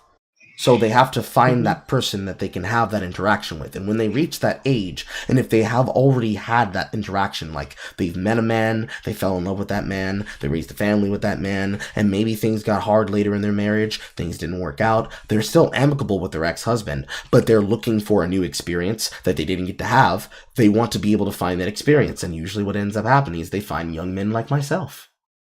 They find young men like myself because they go out to the bar and they see somebody who's moving a certain way and acting a certain way, and they decide, I like him. I'm going to teach you. And they call you over, or you go over to them because you see them giving you the eye, but you have no idea that you're about to be snatched up, and then two months later, you find yourself in the bodega out by the pool. You're dripping sweat because you just put in the hardest pound town of your life, but she doesn't even look like she doesn't even look exhausted. She's not even sweaty. She just got up after you nutted in her and then got into the fucking jacuzzi and said, come sit with me. It's a perspective that porn does not properly address if it's made from, quote, the heteronormative view of men, where they lasciviously go over them like a piece of meat. It's something that can only be done from the female perspective, where it's more about gentle caressing and about emotional connection and an emotional, passionate union than it is clap, clap, clap, clap, clap, clap, clap, clap, pound, pound, pound, pound, pap, pap, pap, pap. I hope that makes sense. It makes perfect. No, it makes a lot of sense. Okay. Oh shit! Unless you genuinely know this person inside out. Like, oh yeah, I really like this person. Then you have a crush on them. But a crush is just you being ignorant. It's just you living in fantasy land. Almost pausing in there. I don't agree with that perspective. I don't think having a crush on a person is you living in a fantasy of La La Land, because that's when you get trapped in a friend zone and really be in fantasy land. Yeah. You could be in the friend zone and be in the exact same perception, because the delusion is that if you wait long enough, they decide to pick you. Which I wouldn't say that's necessarily a form of delusion, but it is definitely a waste of your time. Whereas a crush is something that if you fester on it to the point of obsession, it can become toxic. But nobody usually ever fucking sits on an obsession long enough for it to become lethal to their social life. If anything, it's like an Instagram story, bro, I saw this girl, or girl, I saw this guy, and that's it. Although in the case of TikTok with women and how they do that, that basically just becomes them milking the same guy over a story time for like 10 months. And that's not what we need to do. In 2024, let's stop that. Just stop that. Let's stop having crushes. Stop it. People we do not know. And I mean, no, like you have deep conversations with them. I don't think it's possible to always have a deep conversation with people who you just met. Because if you're having deep conversation with them, you've at least made them into a friend. They are friendly enough with you that they will autistically get into detail or get into the ruts with you over a topic, and you have no ill will towards each other, which means you understand each other on a perspective point that if you did have infatuation with them, and you just you were honest and you're like, listen, I like you, but I want to get to know you as a friend first. That if it comes across that way, that you two like flirt back and forth with each other, but you're actively fucking with each other, like you're a fucking character in a modern day Disney Channel film, you have the ability to approach it and it not feel like, and then they fucked, you know? Or even a simple conversation where y'all can gauge each other's views and gauge who each other is. I mean, simple conversations are not simple, though. Like, look at how much time we spent here talking about shit that people think wouldn't be connected to anything. Simple conversations are not simple, and they're not supposed to be. They can be as simple as, I had coffee today. What did you do? I played Monster Hunter with my friends online. What did you do? Sometimes a simple conversation can go in weird places if you're comfortable enough to go off on the tangent. Really, it's as simple as that. It's about you being comfortable. Which, that responds to everything. But when it comes to having conversations about deep topics, you have to be comfortable enough not only to talk about it, you have to be willing to go there. And not everybody is willing to go there. Some people want to keep it surface level. That's okay if they want to, but they can't have that deep, enriched relationship that men do with their friends. Where they will talk about the most wild shit in existence, and then completely be normal 10 minutes later. Doesn't matter if it's the most lewd, doesn't matter if it's the most erotic, doesn't matter if it's the most homosexual shit in existence. It happens in the group chat, and then 10 minutes later, hey, y'all want to go get tacos? Hell yeah, they don't want to get tacos. I get it, that Diablo sauce. Because it rolls off your fucking back because it's not that big a deal. If you make it too much of a fucking deal, especially across opposite genders, or if you're sexually interested in them and you're homosexual, of the same sex gender, and you put that pressure on yourself, that's what's going to create the friction. That creates the destabilization of the vibes and makes you feel uncomfy. Because if you just got... And it creates the ick. And it creates the ick. Crush on any girl no more. I see girls that I'm attracted to, like, damn, I would do some shit to her. The pauses keep sending me. It's so good that he has subtitles, because I would have been like, nigga, what you mean do some shit? What are you gonna do, bake her cake? No, it sounds real bad if you don't have the subtitles, because I'm playing a game right now and not looking at the stream, and when he said that, and then fuck all after that, it don't sound great. You gonna get her some flowers, bro. I'm gonna get her some periwinkles. I'm gonna get her some white roses. Make sure I get that symbolism in there. Oh, tulips. I'll leave fucking pansies. Alone after that, bro. Fucking peonies. I just feel the energy. I have we're in the chat real quick. I have a crush on this girl. I know her for about a year now. Really liked her since then. I struggle to ask her out. I don't know the words. The words won't come out. Sometimes when we talk, we do have good combos. What you do? Make sure you get. If you ain't, I'm gonna show you real quick. I'm gonna show you real quick. Okay, I'll show you real quick. Get some chapstick. All right, you get some chapstick. Put it on your lips. Make sure don't put too much. Put it all up. Do you want to go on a date? There it is. Worst thing she could say is no. No, the worst thing. We should hang out. Yeah, that too. You want to go to this Let's place? hang out. You want to go check out this new place I just found out? You want to go have tacos at this new fucking dive bar? They said that the food is supposed to be great, but the beer is shit. There are 50 billion ways that you could technically find to approach situations like that. The reality is, it's fear. Yeah. And Unfortunately, my man, you have to face the fear. That's what you're scared of. You're scared of what happens next. But the truth of the matter is, if you don't face it, if you don't ask her, then you're just stuck. Like you said, it's been a year, and it's okay. Like I don't think. I mean, to have known her for a year, I would assume you're probably like what, maybe college, maybe high school, but it's probably like college. That. Yeah. The truth of the matter is, my friend, I asked you a question. Do you want to just be her friend forever? Because if not, you have to face the fear. You gotta go through it. But I don't want to be a friend, so. The trick. Here's the thing, right? Here's the goofiness of it all, right? The trick of approaching a woman or asking a woman out is to not think. Yeah. You just do it. Mm-hmm. Don't think. When you think, you get stuck in the cycle. Think, the anxiety builds up. Don't think. Do it. Just let it out.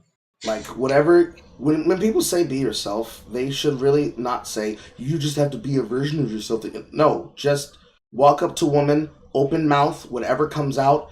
The first sentence that you work with, go off of it. Make it like improv. Just work with whatever the fuck comes out of your mouth. Because the problem with the anxiety, it's like when people have anxiety with playing a game they really want to play. You know, this is a game you really like, but you hate the kind of players who play it. Like, League of Legends is a good example to use. Yeah, like League of Legends. Yeah, yeah, that's League of Legends.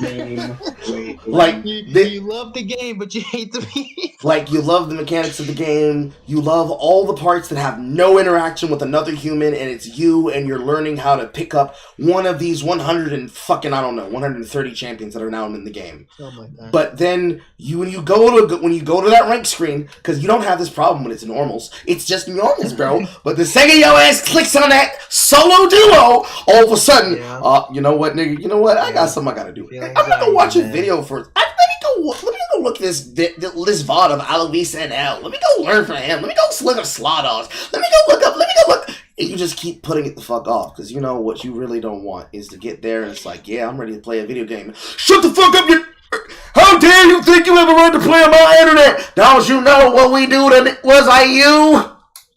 Carl, are you cutting out the hard R when you say it? Yes, I'm talented. I'm a voice actor. But you're terrified of the interaction that you're going to have socially. You don't want to deal with the mouth-breathing idiot that's going to run it down lane 0-10. And by the time that Yasuo finally hits his 0-10 power spike, the fucking game's over. You don't want to get to the point where the fucking Yasuo's gotten shit on so hard by the counter matchup Yone that they are literally sitting in your base like, hey, little bitch, why don't you just quit? Why don't you give up? It's Yone, it's not Yone. I disrespect that champion, so I called it Yone because when I saw originally, much, you know what? I'll give it to you. If that's the answer, because you hate Yone that much. Originally, when I first saw the character name, and they were like, "The character's name is Yone," but he's Japanese. I thought you guys were basing him on the concept of like his mask identity with like the idea of kabuki theater. Because if it's not Yone, it's ting ting ting ting ting ting ting Yone.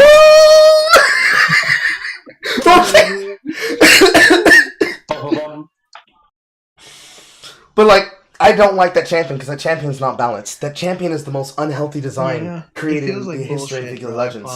Like, that character in its snapback feature allows people to allow for the idea of an empty trade. I don't know if you know what empty trades are in League. I know. Yeah. Okay, so I don't know what lane you play, but I'm assuming you understand top lane. Okay, so you know about the kings and queens of top lane, right? The premier lane bullies? Yeah. Why is a mid lane assassin? Why is a mid... Who? Go ahead, Cook. No, Cook, go ahead. Yeah, Tryndamere is technically a Duke of top lane, but he's one of the counter-ups of it. There is no world where a mid lane melee assassin should have the ability to kite, damage, and space against melee and range champions, and have a button that says for free, I get to walk into your zone. And I can keep chasing you and auto-attack you. And then I can just end the trade at any point. Yeah, I can just end the trade, right? But I can force any fight because I have movement speed that you don't have.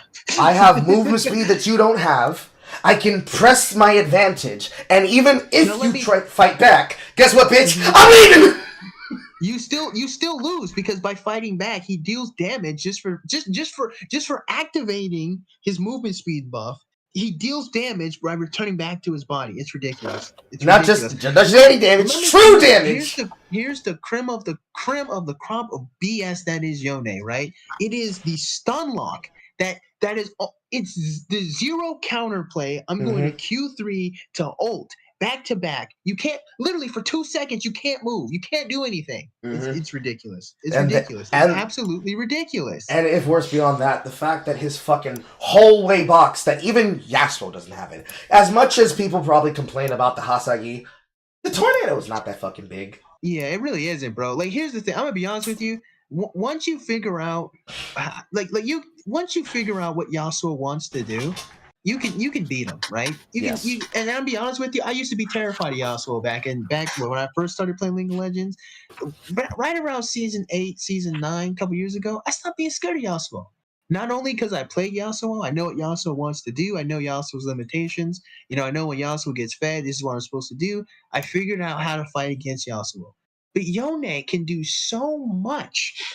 He can do so much. It's ridiculous. And then he can do it all safely. He can literally. He fucking 3-item Yone. Excuse me. Did you think you were safe under your tower? Not only am I going to kill you, I'm going to kill you, and I'm not even going to take 300 tower damage when I do so.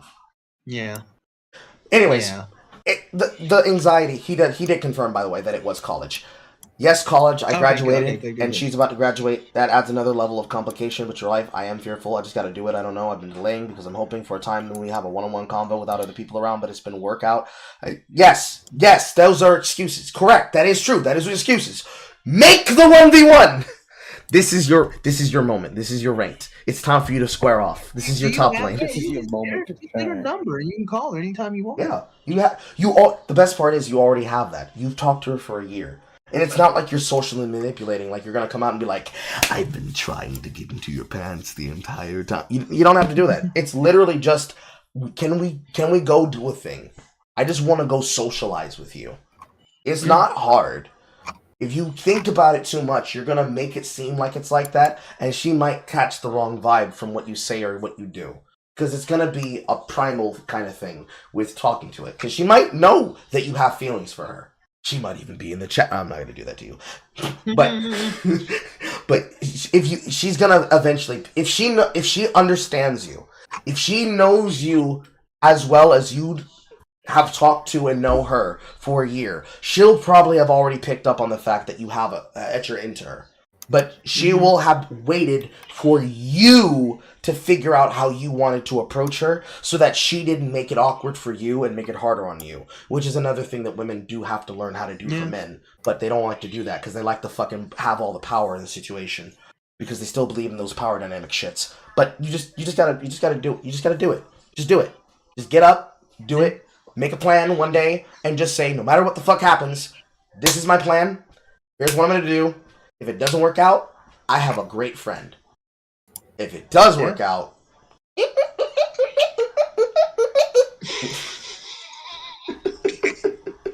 have a way with words, Carl. I'm a fuckboy who's healed his toxicity. I've become dating Zuko. Witness my rainbow fire. I am dating Zuko.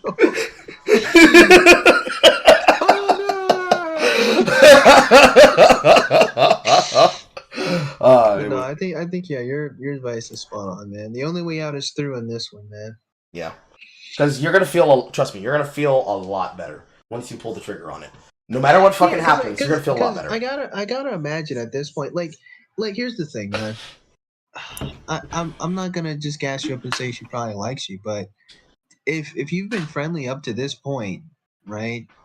There's some rapport here that you've already got. Like there's got to be a level of comfort you guys already have. So just lean into it, you know. Because if make some jokes, have some fun, you know. Another way to say, hey, we should hang out. You can ask her on a picnic if you wanted to.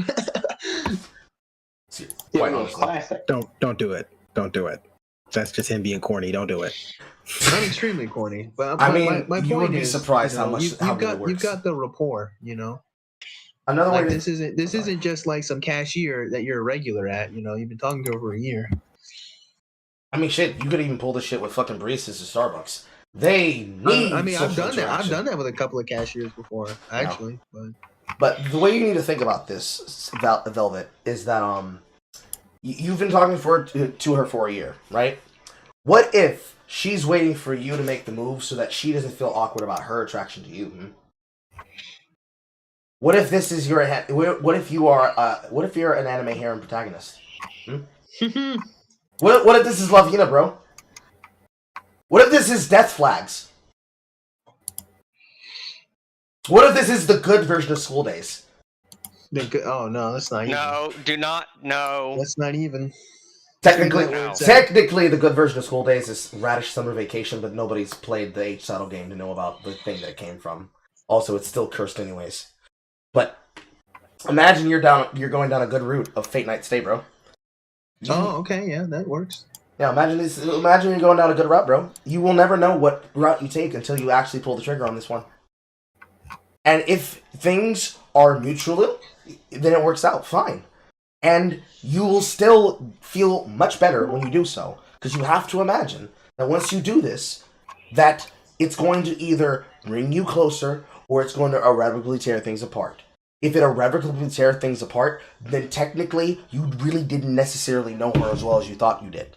Because there was still a part of her that she might have been holding away from you. Or it just goes poorly because whatever. The freedom to move on as well. Yeah. You're not deadlocked anymore. And if things are still good, but she's like, no, I'm not interested in you like that. Lord forbid she hits you with, I like you like a brother. But if things, it's not the worst thing when a woman says she likes you like a brother or loves you like a brother. The worst thing a woman can do is not saying no, and it's not even saying ew. It's laughing.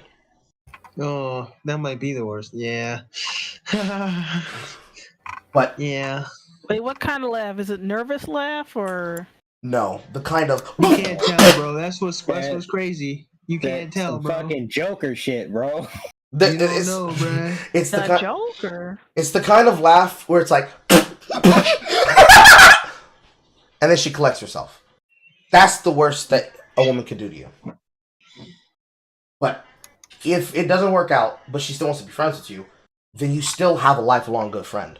And then, because you talked to her about that, she might become your fucking wingman, bro. Yeah, maybe. We're not best friends say, but we dance together, Tank!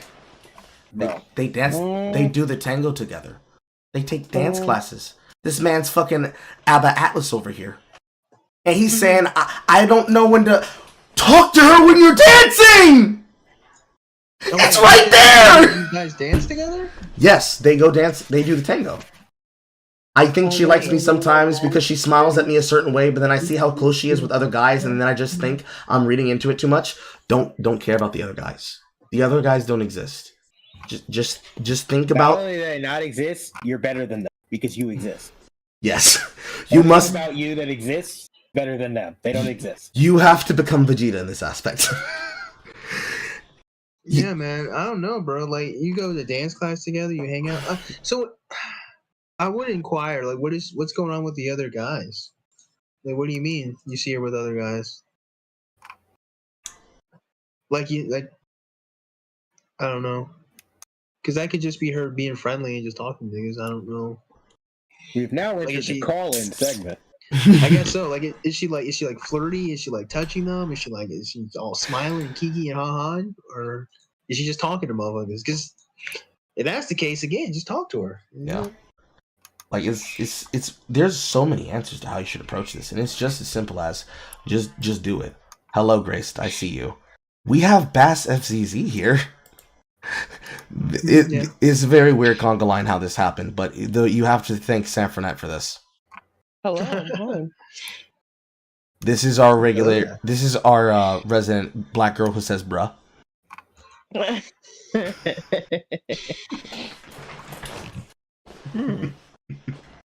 You single? She is. You already know. Well, hello. Oh, shit. Well, I guess I'm fucking chat forever, aren't I? Man. Sanfrenet is our buddy. We love Sanfrenet. Yes. We stand Sanfrenet. No, we're not talking about. Oh, okay. Oh wait, who are we talking about? I'm sorry. Graced. See? All right. So hi. Yeah. He doesn't know you exist, but I do. Wait, who? Wow. Wow. What is this love connection I'm witnessing here? I am so confused now. Here, what is going? I was just trying to find a way to naturally introduce Grace in because she just entered in like my wife entered in, and then all of a sudden this man's like, "Hey, Wait, who's Grace? Grace is one of our other black audience members of my channel. Oh, okay. Hi, Grace. Hey, how's it going? Hello. Y'all continue talking. I'm gonna just stay quiet like usual. Hi, that's cool. Are you okay, Tubbs? Are you good? Huh? Oh yeah, I'm good. I'm good. I'm a little tired. That's all. Actually, ooh, look at the time. I gotta go. I can't tell if I can't tell stayed because of daylight savings time. Oh my god! I hope he's doing a bit because that was funny as hell. Wait, can you guys not hear me? Hello? Yes, we can hear you. We can hear you. Oh no, I do. I actually do. Wait, Okay. How long has it been? I don't know. I would say don't maybe know. like maybe 4 or 5 hours now. But Oh wait, okay. Yeah. So it won't start until 2 a.m. Okay, well, that's gonna suck. Anyway, I gotta be places in the morning. You guys are great being here, talking with everybody. I'm glad my buddy Darius and Carl, you guys have hit it off. I feel like this will be a very fruitful. I think Carl might leave his wife for Zarius. Wait, you were here the whole time? No, I just got. Don't bank on it. no. But Yeah, yeah, you can come back at any you time, guys are bro. going. I'm out. Okay. Goodbye. Come back. Alright. Come back at any time. Don't be a stranger. But yeah, just it's not gonna be a matter that you hope you don't regret it. Once you do it, you're gonna be happy that the weight's off your shoulders and that you finally know the answer. Lawrence swing and a miss. True. God damn. That took me out. Fuck.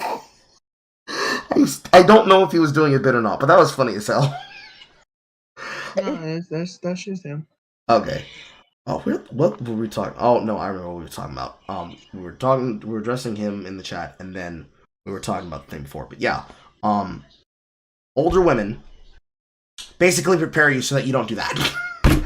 That's what older women try to prepare you to do, and they don't reflect this very well in the porn because they always go for the angle of my son's not home and neither is my husband.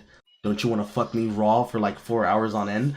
But realistically, the way that it actually happens is that they like size you up before they ever approach you like that. And realistically, it's not even because they really need young dick. It's more like they need to be comforted, but at the same time, they want it out of you. Because they want to see if they can bring the animal out of you on them. And then be like, oh, you sweet child. You know, just like try to tempt you to fuck the dog shit out of them. Like insult you on a level where you feel like you have to perform for them. Because that's the fun part for them. Where they get to sculpt this young boy who hasn't really understood and discovered his power to become a made man. And then later on, once he's gotten power, kind of like that weird ass relationship between that woman Dom from No, 50 Shades of Grey? Yeah, from 50 Shades of Grey, the way that she made Grey, how she did that to him and how he did that to all the women before. And basically see how you've grown since. Because there are definitely women who do that as like a purpose of building a network for themselves. Because they have all these people who owe their success to their advice and their guidance. Anyways, back to the video. You know, because a beautiful feminine woman, when a man sees that, a certain reaction of energy happens in my body. It's called an erection. Or in a man's body. And you just gotta breathe in. You gotta inhale that shit. It does something to a man when he sees a beautiful feminine woman. When he sees that slim waist, you know, nice curves, no beautiful face, whatever. See, I know he's saying no, comma, nice face, nice face, no beautiful ways. But the way it listed there, it's like, no nice face, no beautiful ways. She looks like Java. Like, may be attracted to. Oh, from your mother. Hey, yo. And you feel something. There's an energy that swells up within you if you're aware. And then you just breathe in. You take some deep breaths. And you let that energy flow throughout your body. And you transmute that sexual energy into something you want to do.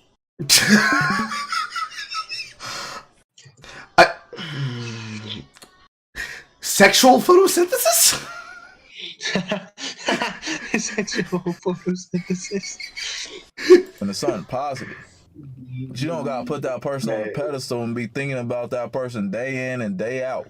Pause. You want me to do sexual photosynthesis every time I see a woman whose waist size and bust size and measurements is above 34, 26, 34? But also, you shouldn't be putting her on a pedestal.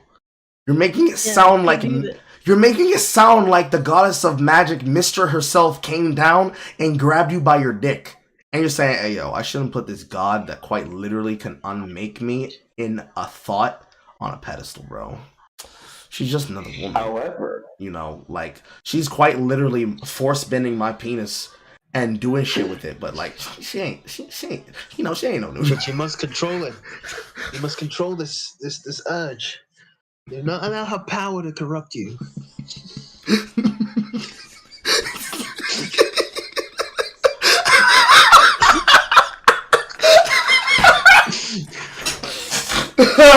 Oh, fuck. It's like you encounter Medusa, and you never know what a Gorgon is. You don't know what any of the fucking Greek or Roman monsters are, and people are like, "Hark!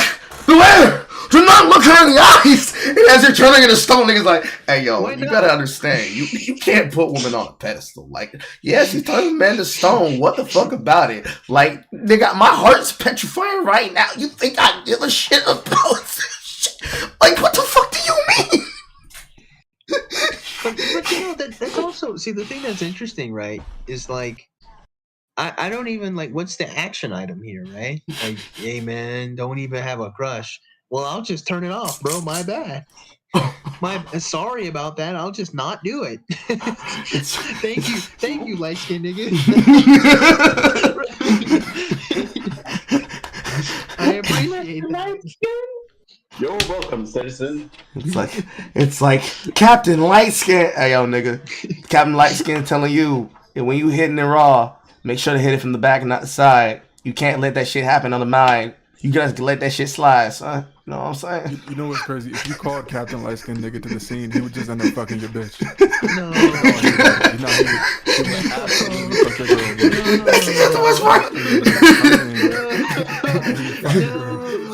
Like he just comes through when he says that, and then it comes he steals your girl, and as he's like undressing her, it's like, listen, man, ain't no saying. You just gotta understand, life is life. Like there's so many times. Let's go help you out, bro. Like, I don't know why you was attached. While he's still stroking, he gonna be looking at you, talking to you. He's literally undressing her in public, doing all type of shit with his hand. Like, listen, little nigga, you gotta understand. There's so many types of women out here. Like you see your girl, like you see I got your girl like this. Don't you love what I'm doing to you? Oh my god, yes. You see how I got her wet and shit on my hand, bro? Like you can't have this investment in these women, bro. Like you gotta understand. See how I don't care, though, like, you see how I just appear, though, bro? Like the fact that she's even letting me do this lets me know she's not the woman for you. So I'm really doing you a favor. And then he lines her up. Why are you looking mad? Why are you looking all mad? Like he lines her the fuck up, and then all of a sudden Ayala and everybody else come out like, bro, you just gotta understand these things come and go. Like you gonna find a new bitch. I'm trying to tell you, nigga, you gonna find a new bitch. You gonna find a new bitch. You like that shit, don't you? You gonna find a new bitch, okay? You gonna find another one. I promise. That bitch is out there for you. She got a pussy wetter than this. Alright? Like it ain't no thing, baby. You just gotta let that shit slide. Just let that shit slide, nigga. Just let that shit slide. And then the only way he's able to dismount from her is that he has to take off by ejaculation jet. So as he nuts, he takes off into the air. I'm wilding. But yeah, it's. Really wish I hadn't drank all my alcohol last night. But it's like, what? How do you use this information actively? The way he's describing it. How do you sexually phosphorize your energy about a crush, and then treat it like you didn't just literally describe treating a woman like your sexual energy must be photosynthesized in order for you to function? Because that doesn't track. Because that sounds like you're deifying her on a platform. If a woman's able to do something to you that it sounds like you are describing an action not dissimilar to a ritual, you've mixed your metaphors and crossed a line somewhere. That's just me though. I don't know. Maybe I'm weird. Thinking about that person at night before you go to sleep. You don't even know this person. This person, bruh. Stop having crushes. Stop trying to manifest a specific person. Please stop doing that. I mean, you don't manifest the person with a crush. You just have a crush on a version of them in your head. Maybe you could say it's manifesting if you then try to make them into that or make them act that way, but nigga, have a wet dream. But wait, I'm not supposed to think about them before I go to sleep. So fuck, when do I think about this simulacrum? When do I get this energy out? Never. You don't, bruh. Never. That's what I'm trying to tell you, bruh. Just because she made you feel a certain way, bruh, you just don't feel it. Ah, shit, my bad, bro. Don't feel, become lizard man. You don't know this That's person. your fault. Yes.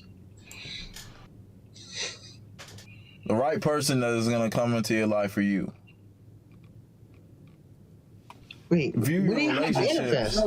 Wait, what? Oh, was he completing the thought? I believe he was completing the thought, because technically I did okay. pause into him in the middle of the sentence, but... Okay, but he paused too, that was crazy. Yes. So you're da-da-da-da-da-da. Don't sexually phosphorize the energy. Don't try to manifest people. The right person will come into your life. So you're saying that mockingly, I think, right? It feels like it, honestly. Okay. I hope that's what the nigga's trying to say. Because that's manifesting. That's still the manifesting philosophy. As you meeting people for who they are, I actually want to get to know the real person, not your perception of them, not how you want them to be. Because when you crush somebody and when you meet them, when you have a crush on somebody, I mean, and when you meet them, then you have Freudian slip. See, when you crush somebody, have a certain expectation of them. I mean, not really. You don't have an expectation of a simulacrum. It's like putting a personality into a sex doll. Before you put the personality into the sex doll has no personality. It just looks like them. So they can't react, not even like a hurt human. They can't react like a person in general. They would be a stiff stick figure unless like the autonomy is there, but the reaction is not. Because then basically it's like a mouthless, lifeless mannequin. And even then, you're still not putting a personality into them. They already have the personality. You just don't know what it is because you're not privy to it yet. And when they don't meet that expectation, this high expectation that you set, then you... But I don't have to set an expectation in order to have a crush on somebody. In fact, a crush is probably the lowest form of expectation a person can have, unless you're trying to think of the kind of high expectation a person could have about someone to its maximal degree.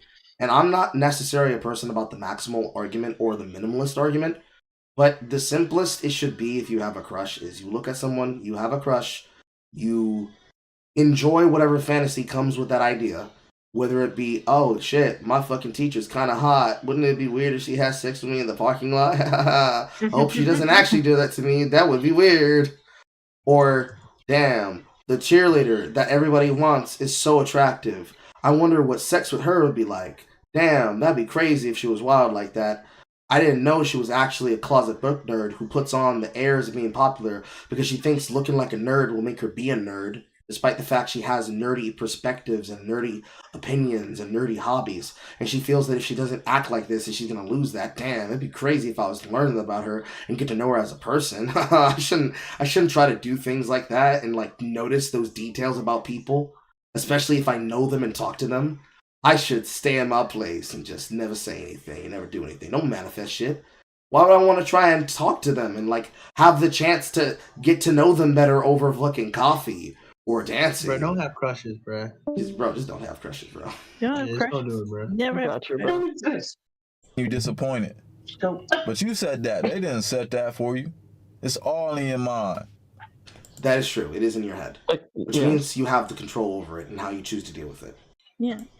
It's all in your head. And your ball sack. I also love how he had. I also love that he had to pause to lick his lips. That's all I got for this video. Beautiful. Zen Hustler. Catch y'all, man.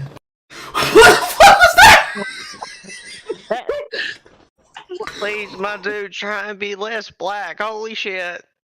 How long did it take us to get through this 4-minute video? Too long. 3 hours, 29. Well, technically, a little bit of that was setup time. So technically, 20 minutes of that was set up. But 3 hours, 9 minutes. Oh my god. Lovely. That's only because y'all niggas were talking on the side too. That's what happens when you have conversation with people. No, I'm not mad, dude. I'm glad we finished it. I don't never have to see it again. Yo, man. That sign off is gonna haunt my fucking nightmares. Oh my god. My only regret is I don't have any alcohol so that I can wake up when I finally go to bed and not remember any of that. I have to remember. I have to remember it so that you don't have to. Okay, yeah, he's our nostalgia critic now. Let's see here. What time is it? It is 1:58 in the morning. I literally can't sleep, so I can do whatever the fuck. Do you have anywhere you need to be, Bass? I mean, yeah. Okay. I probably should bring it in. Okay. But man, I enjoyed my time here, dude. We didn't really talk too much about the FemCell video, so if you got time tomorrow, oh hell yeah, you know, I got time. come back. Yeah, tomorrow. Yeah, that'd be great. You guys talking about FemCells? And there's another video. You know, it'd be. You know what? Okay, so there's another video I have to finish editing and uploading tomorrow. That's gonna be pretty long. But there is something you might be able to help me out with this. I want to talk about the hyper agency of, I don't even want to say the manosphere, but maybe I could say that. But I'm going to talk about that. Okay. Maybe you can help me form my thoughts on it. I can. And I can get my other friends too. But yeah, okay. So, but yeah, I should probably go. Man, okay, no problem. Like I said, my man, by all means, it was great, awesome. Yeah. You are. Stop by my server anytime. You have a great night, my man. Okay. Nice. Well, everyone else here too, by the way. Other people did. Yeah.